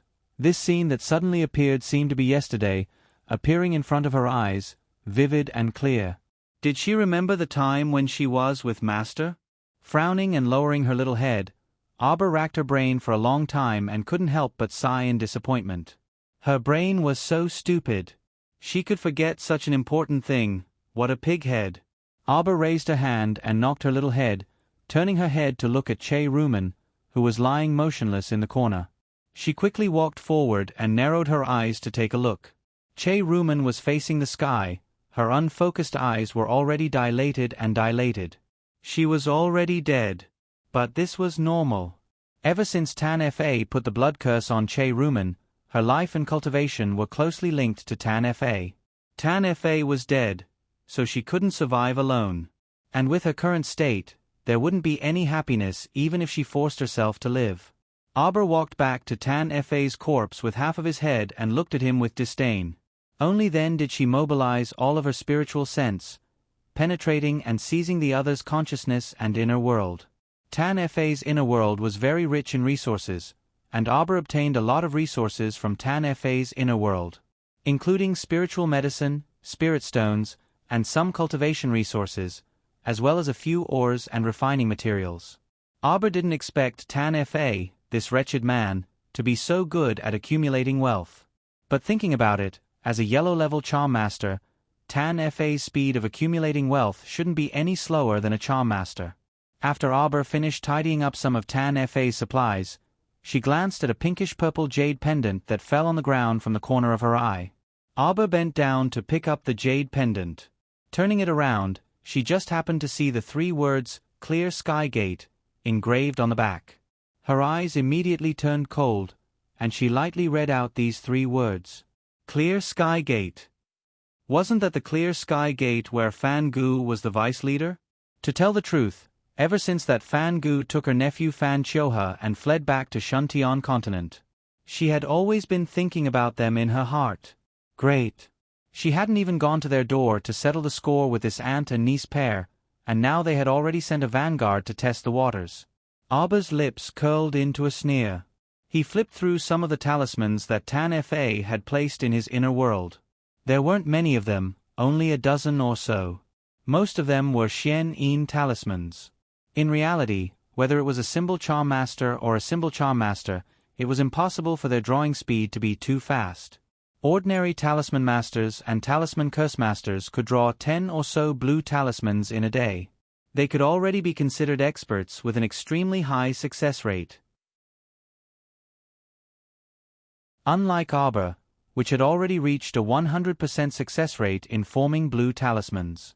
After putting away these talismans, Xiao Mu discovered that there was also a small, squarish, red wooden box underneath these talisman papers. When he opened it, he saw a small black bead that looked like an ordinary wooden carving. It didn't emit any light at all. Arbor only felt curious. Seeing how Tan Fa had hidden this black bead so preciously in the wooden box, Arbor roughly knew that this little plaything was perhaps the unexpected treasure that Tan Fa had mentioned.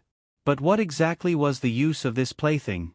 Master, this is a ghost spirit bead. The little tree Chochio's strange voice suddenly sounded in her ears. What was a ghost spirit bead? Arbor expressed that she had never seen such a strange bead.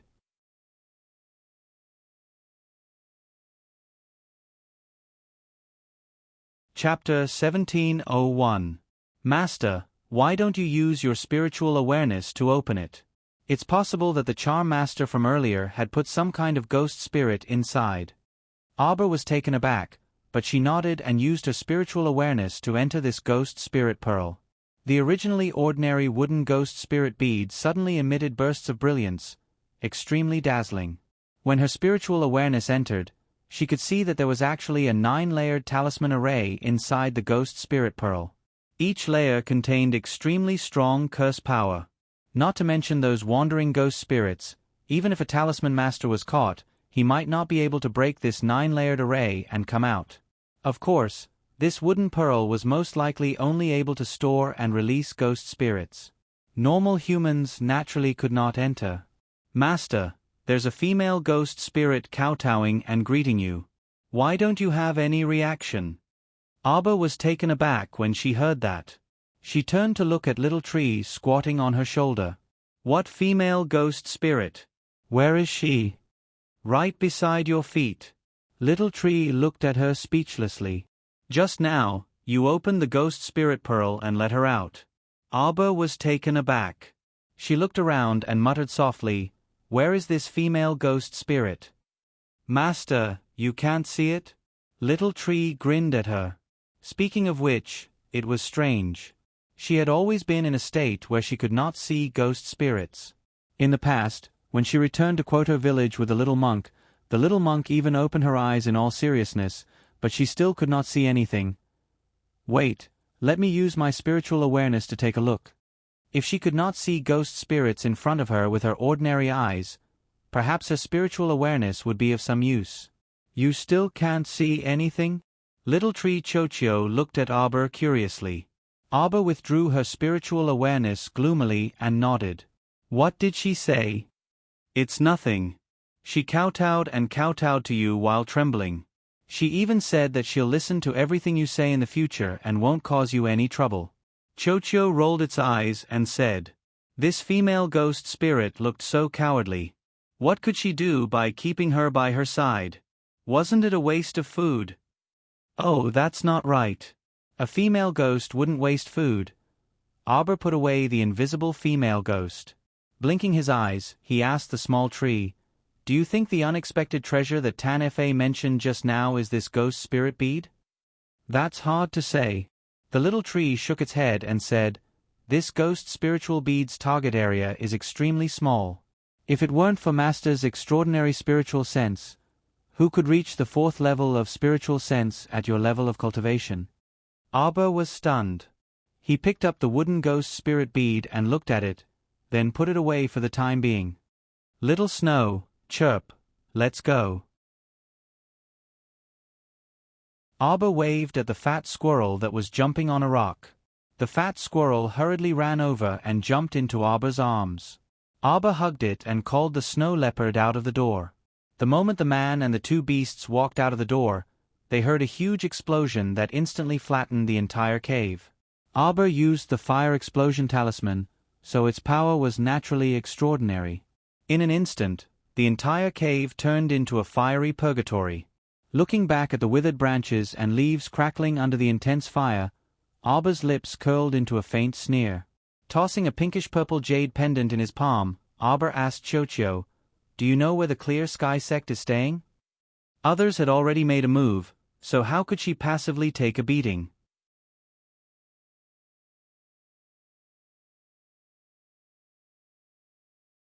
Chapter 1702.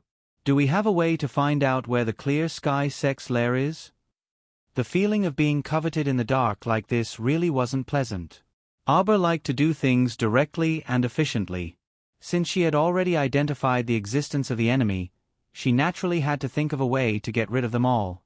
Chochio waved 2 thin branches and climbed onto Auber's shoulder. Shaking its head, it said, "We just arrived at Shuntian Prefecture and aren't too familiar with the environment here. Master, why don't you bear with it for a while? Once Chochio establishes a certain connection with the spirits of vegetation on the Shuntian Prefecture continent, we can easily gather some useful information." That was the only way. Auber naturally knew that some things couldn't be rushed.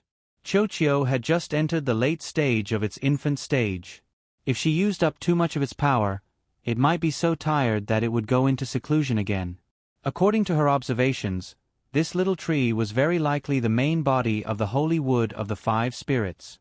Although she still didn't understand why this tree grew in her Dantian's mystic domain since her rebirth, she still didn't understand. Abba raised her hand to rub the little Trent's head. "Let's go." Roar. The snow leopard nestled beside her suddenly roared angrily, and its huge body suddenly rushed in front of Arbor to block her. The 4 or 5 arrows that were flung in the air were all swatted away by the snow leopard's steel claws. Arbor looked coldly at the row of masked gray-clothed people who had suddenly appeared. Every single one of them used a gray veil to cover their faces and held a heavy bow in their hands. They did not hesitate to shoot at her. Don't underestimate these arrows. They weren't bows that ordinary people could draw. Each of these arrows was imbued with the spirit energy in their bodies, so their range was very long and their speed was abnormally fast. After the snow leopard swatted away several arrows with its claws, all kinds of spirit energy exploded in the air, forming a steaming spirit mist. There were about 30 people in that row of masked gray-clothed people, and they all moved extremely quickly. Although they were slightly taken aback when they saw such a huge snow leopard, they quickly got to work again. The gray-clothed masked men rushed towards Arbor, and the bows in their hands continued to shoot arrows without delay. The arrowheads formed a rain of arrows that blotted out the sky as they rained down on Xiao Mu. Arbor's eyes turned cold. Her expression didn't change as she opened her defensive barrier. With a wave of her finger, countless defensive talismans lined up in the air and surrounded her body. The row of arrows was blocked by the defensive talisman. Several of the masked men in gray had already arrived in front of Arbor, and a huge net appeared in their hands, aiming for Arbor's waist. From the looks of it, these people wanted to capture her alive? Arbor sneered and raised his eyebrows. The gray-clothed masked men in front of her were all level 4 spiritual masters. Fan Gu, the vice leader of the Clear Sky sect, had invested a lot in her. Moreover, they came too quickly, so Xiao Mu could not help but be suspicious. This Fan Gu, had she been keeping an eye on her all this while? For example, Fan Gu would know the moment she went to Shuntian Prefecture. Another example was when she went to participate in the entrance exam of a top academy, and Fan Gu actually sent Tan Fa to sneak in, wanting to make her a puppet talisman and secretly kill her. Although Fan Gu didn't succeed in all of this, Arbor felt inexplicably unhappy at the thought of a damned bug trying to bite her all day long.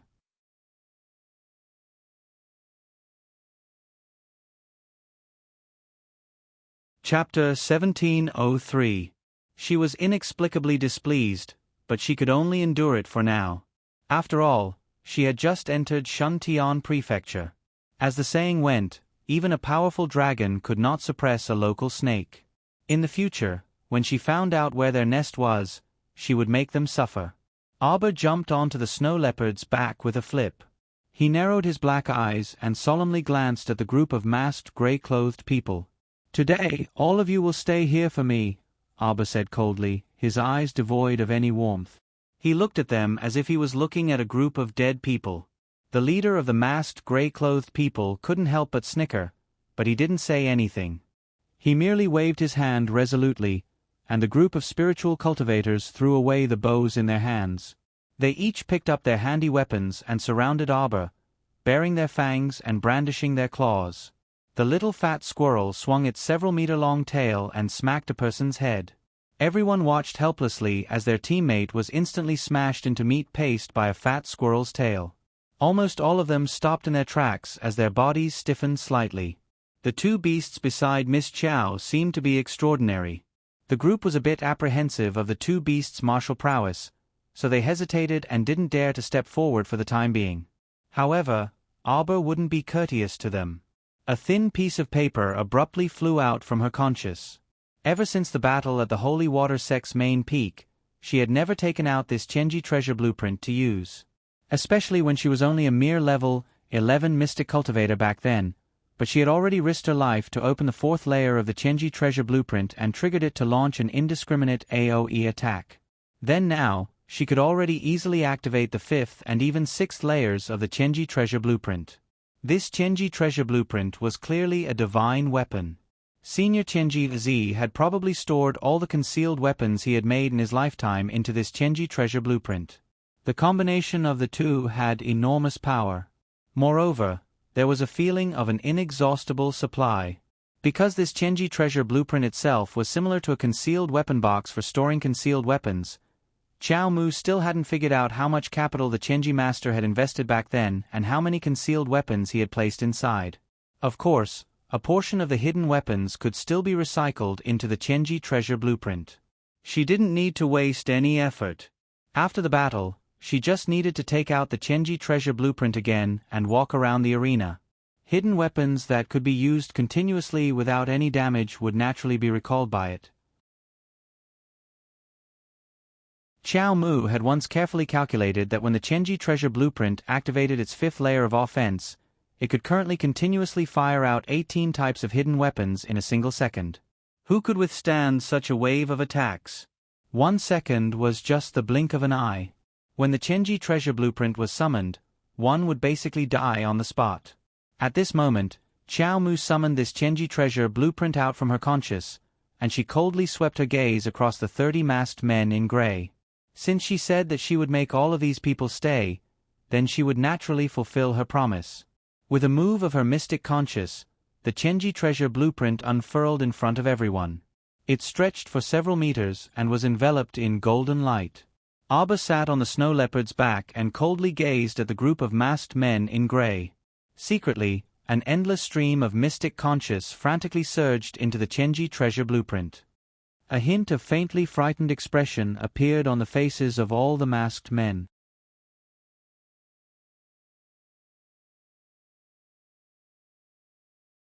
Chapter 1704.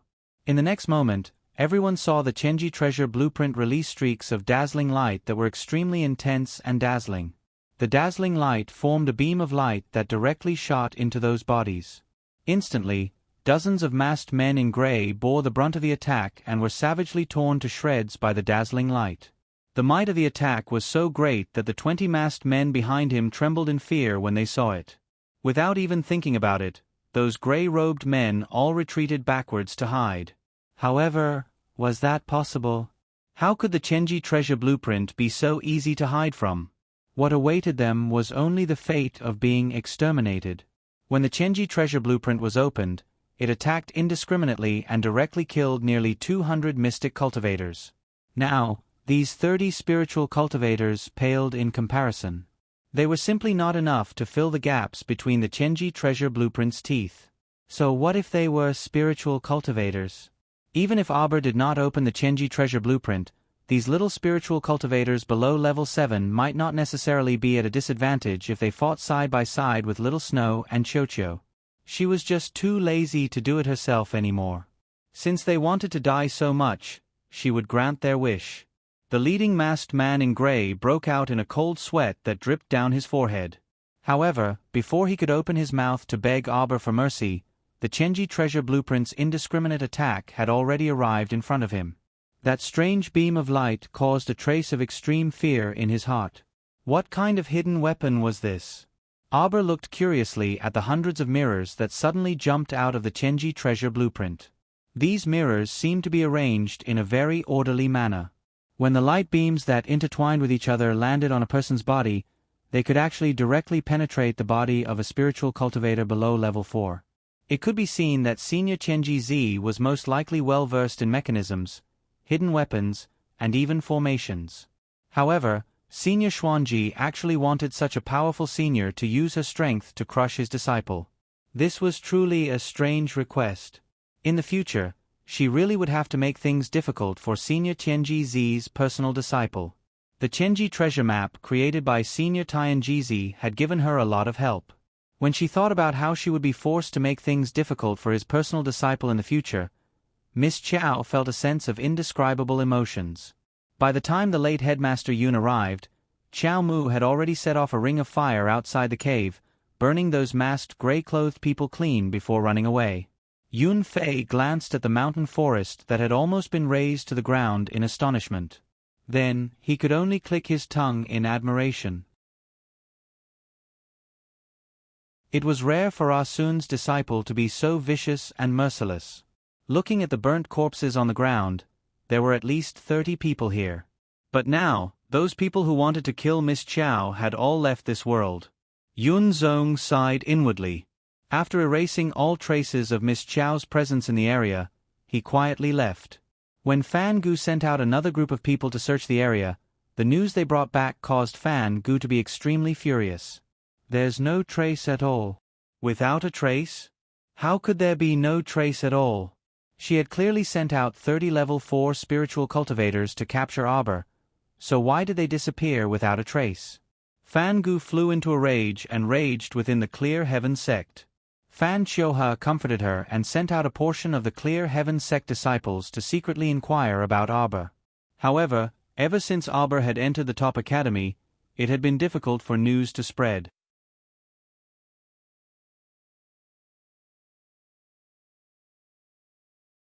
Chapter 1705. After dealing with the evil creatures of the Clear Sky faction, Arbor was naturally in a good mood. She summoned the Green Yuan and took it back to the lava mountains. The Green Yuan let out a cry. As soon as it flew to the foot of the mountain, it saw a thrilling scene. 2 huge black, unknown corpse birds were attacking a caravan passing by Chi-Chi Mountain. The 2 corpse birds were 2/3 the size of the Green Yuan. There was not a single strand of hair on their wings, leaving only bits and pieces of rotten flesh hanging on them. The 2 corpse birds were attacking the caravan, and there were casualties in the caravan. The women and children were shrieking in terror as they retreated. The leader of the caravan was a middle-aged man. He was about to lead the caravan to Anka City, but they were attacked by corpse birds before they passed by Chi-Chi Mountain. It was not that the caravan had not encountered dirty things like corpse puppets along the way, but the 2 corpse birds this time were so big that they could not deal with them. When the 2 corpse birds swooped down from the sky, they were so fast that they were dazzling. The 2 frightened women sat paralyzed on the ground, unable to escape at all. Just as one of the corpse birds was about to tear her arm with its claws, the sharp cry of a Green Yuan came from the sky. A crossbow arrow with a black light shot into the corpse bird's claws with a whoosh. The 2 corpse birds let out unpleasant cries and flapped their wings to fly to the side. Arbor fired 5 consecutive arrows with her crow crossbow. Not to mention 2 corpse birds, even 4 or 5 of them would be shot down by her. There were many women and children in the caravan. They must have paid part of their supplies and followed the caravan to Anka City for food and clothing. However, many of them did not expect that Anka City would be right in front of them, but they did not even have the chance to enter the city alive. After pressing down on Qinghuan, Xiao Mu jumped down gracefully from Qinghuan's back. The 2 corpse birds lay on the side of the mountain road, dying. Only their wings moved slightly. Arbor walked forward without a word, pulled out a dagger, and dug out the crystal cores in the heads of the 2 corpse birds. The remaining members of the caravan looked at her with pale faces and trembling lips.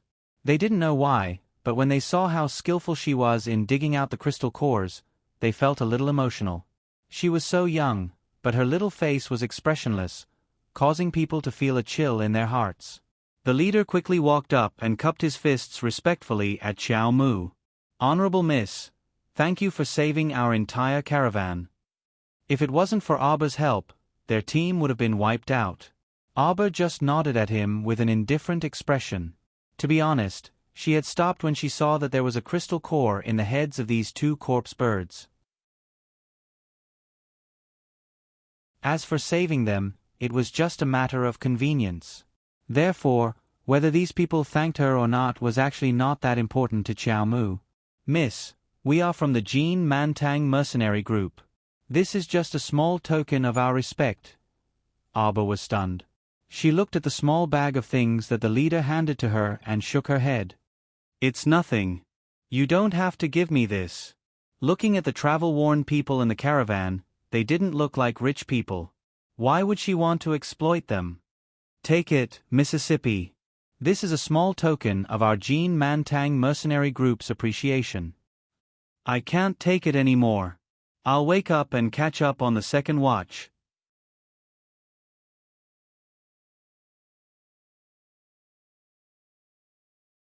Chapter 1706. "No, you must accept it. The captain of the Jin Mantang mercenary group was a man in his early 30s with a short black beard. At this time, he sincerely handed the small bag back to Qiao Mu and earnestly said, "If it weren't for Miss saving us, we would all be dead by now. This is just a small token of appreciation from our Jin Mantang mercenary group. Please accept it. It's not much, it's just a small bag of ordinary food. Please don't refuse it anymore."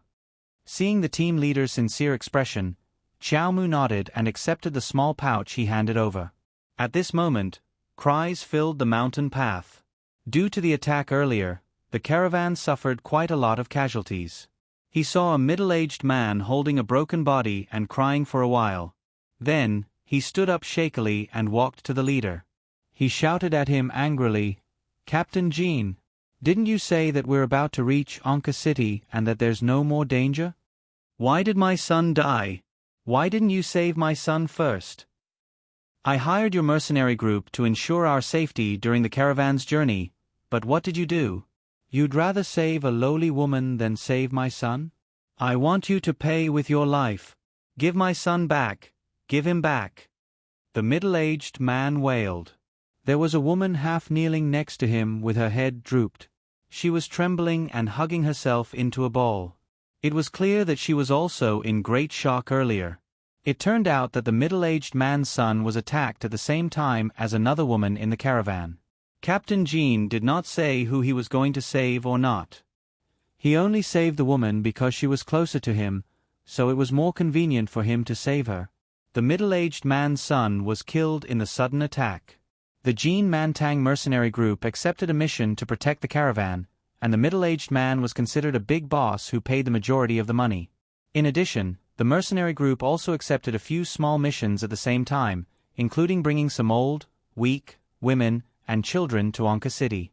Back then, Captain Jin had discussed with the middle-aged man and said that he would waive a portion of his fees if he brought the old, weak, women, and children with him, and the middle-aged man readily agreed.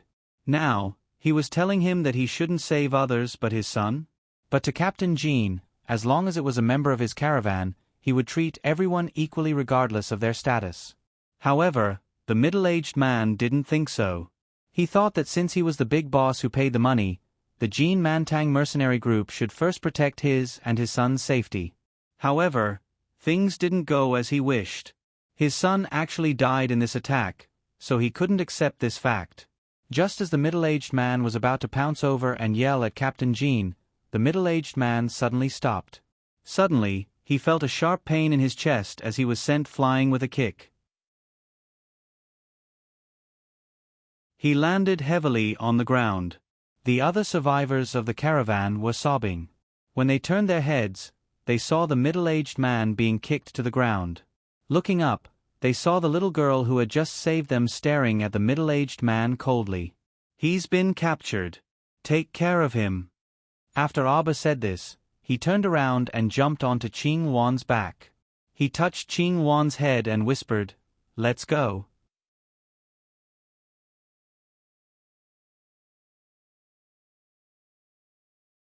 Chapter 1707. Qing Wan flapped its wings and flew into the air.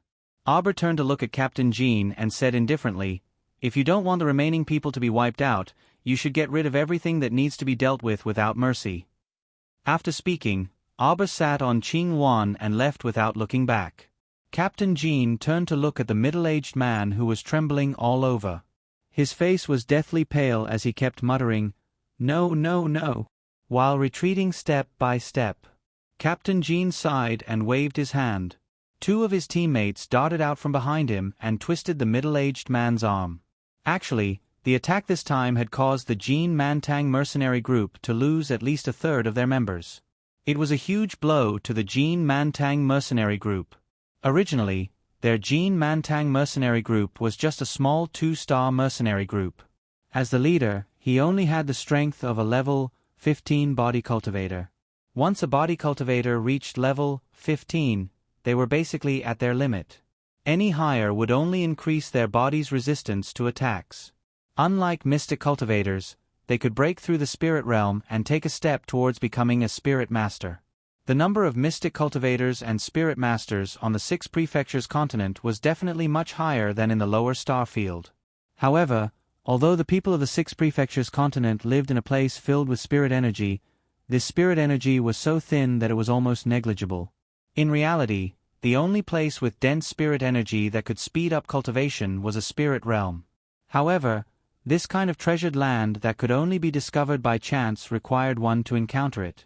It wasn't as if any random person could find a spirit realm wherever they went. Therefore, when 3 spirit realms were dug out from Brinset Island, it was obvious that the 6 prefectures went crazy over it. The people who lived the most in the 6 prefectures continent were actually still normal people. The number of people on this continent was more than 100 times that of the lower star field's Seekong planet. Relatively speaking, the number of mystic cultivators and spirit masters should naturally be more than 100 times that of Seekong planet. At first glance, mystic cultivators seem to be everywhere on the 6 prefectures continent, but in reality, compared to the population of the entire continent, those who could become mystic cultivators were only 1 in 10,000 people. Those who could become mystic cultivators and enter the spirit realm were pitifully few. Abba bid farewell to the caravan and sat on Qing Wan to return to his academy.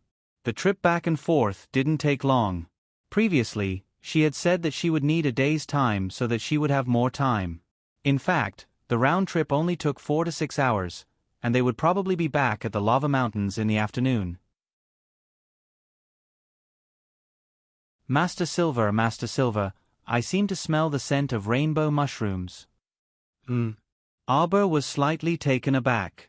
He raised his hand and patted Chocho's head. Rainbow mushroom? She had heard of the rainbow mushroom before. The 7-colored mushroom was a very special medicinal ingredient. It was the raw material for making the flying pill. Everyone knew that mystic cultivators above level 7 could fly on their own for a short period of time. But when flying, it would definitely consume his own profound energy. Therefore, no mystic cultivator would foolishly fly from the northern part of the country to the southern part. That was simply impossible. Most of the time, they would choose to use flying profound beasts to fly in their place. But the rainbow mushroom was a very strange thing. If a flight pill made from this material was a high-grade flight pill, its effect could be said to be incomparably good. Make up for yesterday's 2 chapters.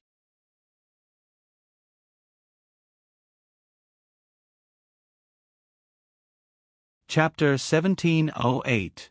People who took the high-grade flying pill could fly for at least 4 hours unimpeded, and their flying speed was comparable to an eagle's.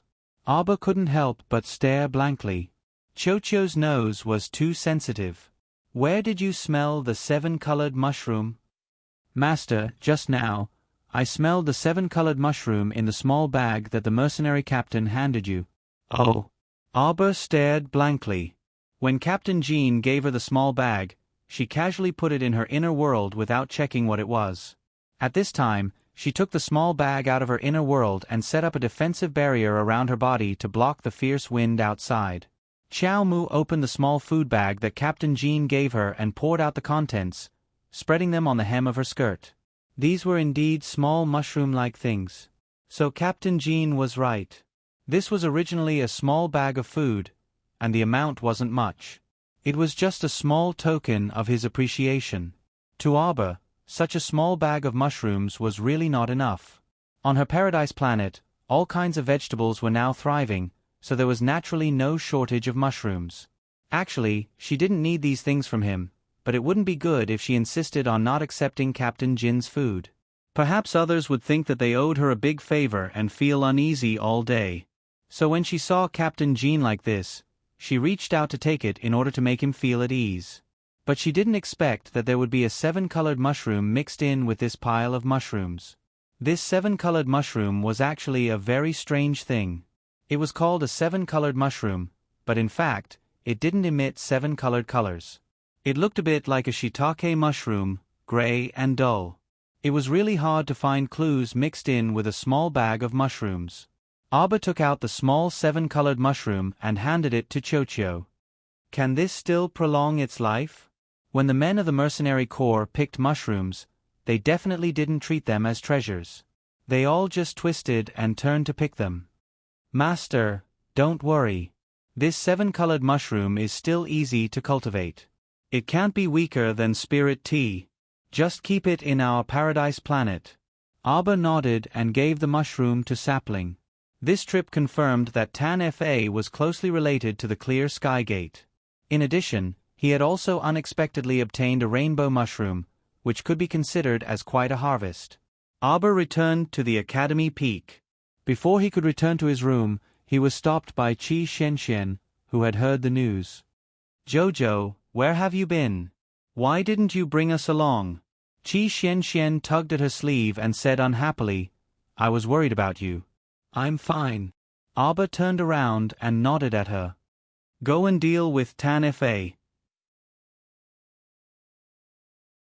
Qi Xuanxuan's face was filled with surprise as she cried out, "Is that the man who pulled the carriage and ran away from the teleportation formation?" Arbor nodded. "Are you all right then?" Qi Xianxian was still worried. She grabbed her and looked her up and down. Seeing that she wasn't injured, she heaved a sigh of relief and lightly punched her.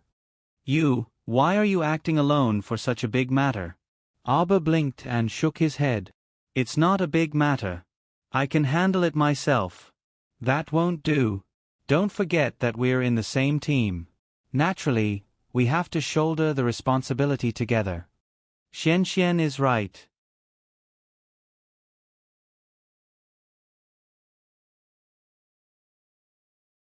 Chapter 1709. The little fatty popped out from the small earthen hut next door and told Xiao Mu sternly, "Chow Chow, it's hard to avoid worrying people when you suddenly ran off on Qingwan. Don't do this again next time." Yes. No matter what, you have to discuss it with us first. We're teammates in the same boat." Upon hearing this, Xiao Mu nodded seriously and said, "Okay." Only then did Qi Xianxian smile. Reaching out, she grabbed her little hand and laughed. "Here, it's a deal. You're not allowed to act alone next time." Arbor nodded obediently. Qi Xianxian tilted her head and smiled. "Chow Chow, when you left, the two groups that were in a dilemma have already been divided. Other than the three of us, Duanmu Qing is in the same team as us. As for Ma Ta, ha ha ha ha." Qi Xianxian couldn't help but laugh loudly when she mentioned Ma Ta's expression. "What happened?" Arbor was slightly startled and turned to look at Qi Xianxian, who was laughing non-stop. Qi Xianxian's laughter infected little fatty, who was standing at the side, and he started laughing as well. Ma Ta and big brother Duanmu competed in martial arts. They said that the winner would stay. You know the result. Qi Xianxian laughed loudly. "You didn't see it then." After Ma Ta lost, he felt like the sky was falling down. He looked like he was about to cry. Xiao Mu smiled faintly, an extremely faint smile on her lips. Qi Xuanxuan's eyes widened and she suddenly screamed, "Jojo! You're smiling!" Qi Xianxian suddenly reached out and cupped little fatty's face, revealing an exaggerated expression. Am I smiling? Let me see. Little fatty hurried forward and asked anxiously. From what he remembered, this little guy who had been expressionless since the first time they met seemed to have never smiled. Xiao Mu sighed softly as she looked at their exaggerated appearances in exasperation. Little did they know that behind them, Duanmu Qing was looking at the three of them chatting and laughing under the setting sun. He was in a daze. The sun was setting. Under the illumination of the red sun, the entire lava mountain range was enveloped in a sea of red. They couldn't tell if it was the heat emitting from the lava mountain range or the illumination from the setting sun. Duanmu Qing only felt that the smile of the girl in front of him was as if the fog had dissipated. It was also as if the spring breeze had brushed past the willows and melted the snow. Her appearance was extremely refined. In a trance, he seemed to see a faint shadow slowly walking over from the other side of the road. The shadow smiled at him and called faintly, "Brother Qing." Life at Arbor's top academy began. Every day was spent in a state of chaos. The instructors of the 5 departments took turns. Don't think that he only had to face one type of spirit faculty instructor. In fact, even if it was a wood spirit faculty instructor, all the students had to be present when he was teaching Duanmu Qing. Just like what the instructor said, even if you can't control this type of spiritual power, you have to understand it, or even conquer it. You have to grasp its weakness so that in the future, you can quickly find the opponent's weakness and defeat it in one blow. Early in the morning, on the spacious arena of the Lava Mountain Ranges Academy Peak, Xiao Mu was wearing a light wood-colored short-sleeved shirt, and she had braided her long hair behind her head. He stretched out his hand and a long transparent water spirit whip appeared.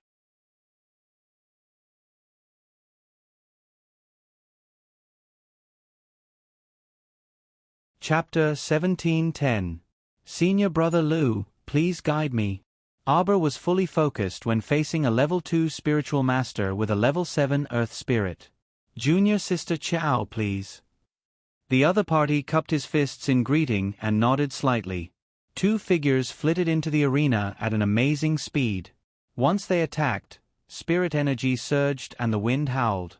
Ma Ta, who was squatting on the side watching the two fight, hugged his head and cried out pitifully, "It's over, it's over, it's over, we're going to lose again. We're going to lose again. We're going to lose our points again." Hua Tao couldn't help but ask, "Why do you always lower your own prestige for others' sake?" "I'm not trying to lower my prestige. It's you, Senior Brother Hua Tao. When you fought with Junior Sister Chao on the first day, didn't you get thrown out of the circle with one hand and couldn't even withstand a single move? Senior Brother Lu's cultivation is about the same as yours. Do you think he can win?" "Shut up." Hua Tao glared fiercely at Ma Ta. "Hey, no one will think you're a mute if you don't open your mouth. Besides, I merely underestimated my opponent that day. Can you not keep bringing that up?" That day, he didn't even manage to withstand a single move from the little girl before being thrown out of the circle. This was practically a lifetime of black material. "Senior Brother, I don't want to talk about it either. But look, Senior Brother Lu only has the strength to defend himself. Sigh, Junior Sister Chao is very savage. Shoo shoo shoo." Hua Tao kicked him. "Shut up. Even if we lose this round, there are still 3 more rounds.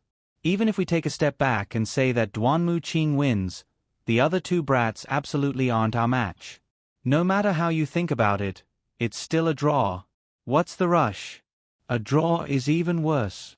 Ma Ta hugged his head and wailed. With his familiarity with the mentor's personalities, they absolutely wouldn't let them fight so easily. In the arena, the little girl's water spirit whip moved and lashed out one move after another at Senior Brother Lu. Senior Brother Lu and the mentors were all astonished. The little girl was merely a level 15 mystic cultivator who had yet to break through to the spiritual realm. It was already very shocking that she could barely use the power of the water spirit. But now, her spirit energy was actually endless. He clearly did not have a spiritual pulse, so how could his spiritual energy be stronger than his? Senior Martial Brother Lu somersaulted into the air and landed on a nearby rock. He cupped his fists and smiled. "Junior Martial Sister Chao, Senior Martial Brother has lost." Everyone focused their eyes and saw a faint shadow of a whip on Senior Brother Lu's chest. It was caused by the water spirit whip. Mata sighed. "What should we do? Looks like it's really going to be a draw." He had a very bad premonition. After a draw, they would definitely suffer. The most pitiful thing was that he didn't know what the mentors would do to them. "Jojo is the best." Qi Xianxian smiled and jumped up. She ran forward and held onto Aba's arm. She smiled and said, "Jojo, I knew you would win." Next match, Group 2 Ko Hongwen vs Group 1 Jiang Shaoxin. The little fatty immediately took out the double-headed hammer from his conscience and jumped onto the arena.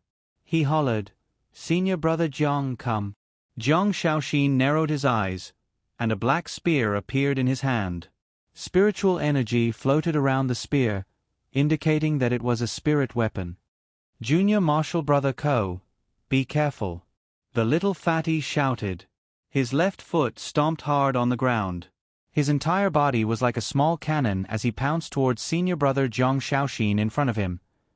You're tuning in to the Narrate and Escape YouTube channel. Don't forget to subscribe and join us on this journey to catch the most captivating stories.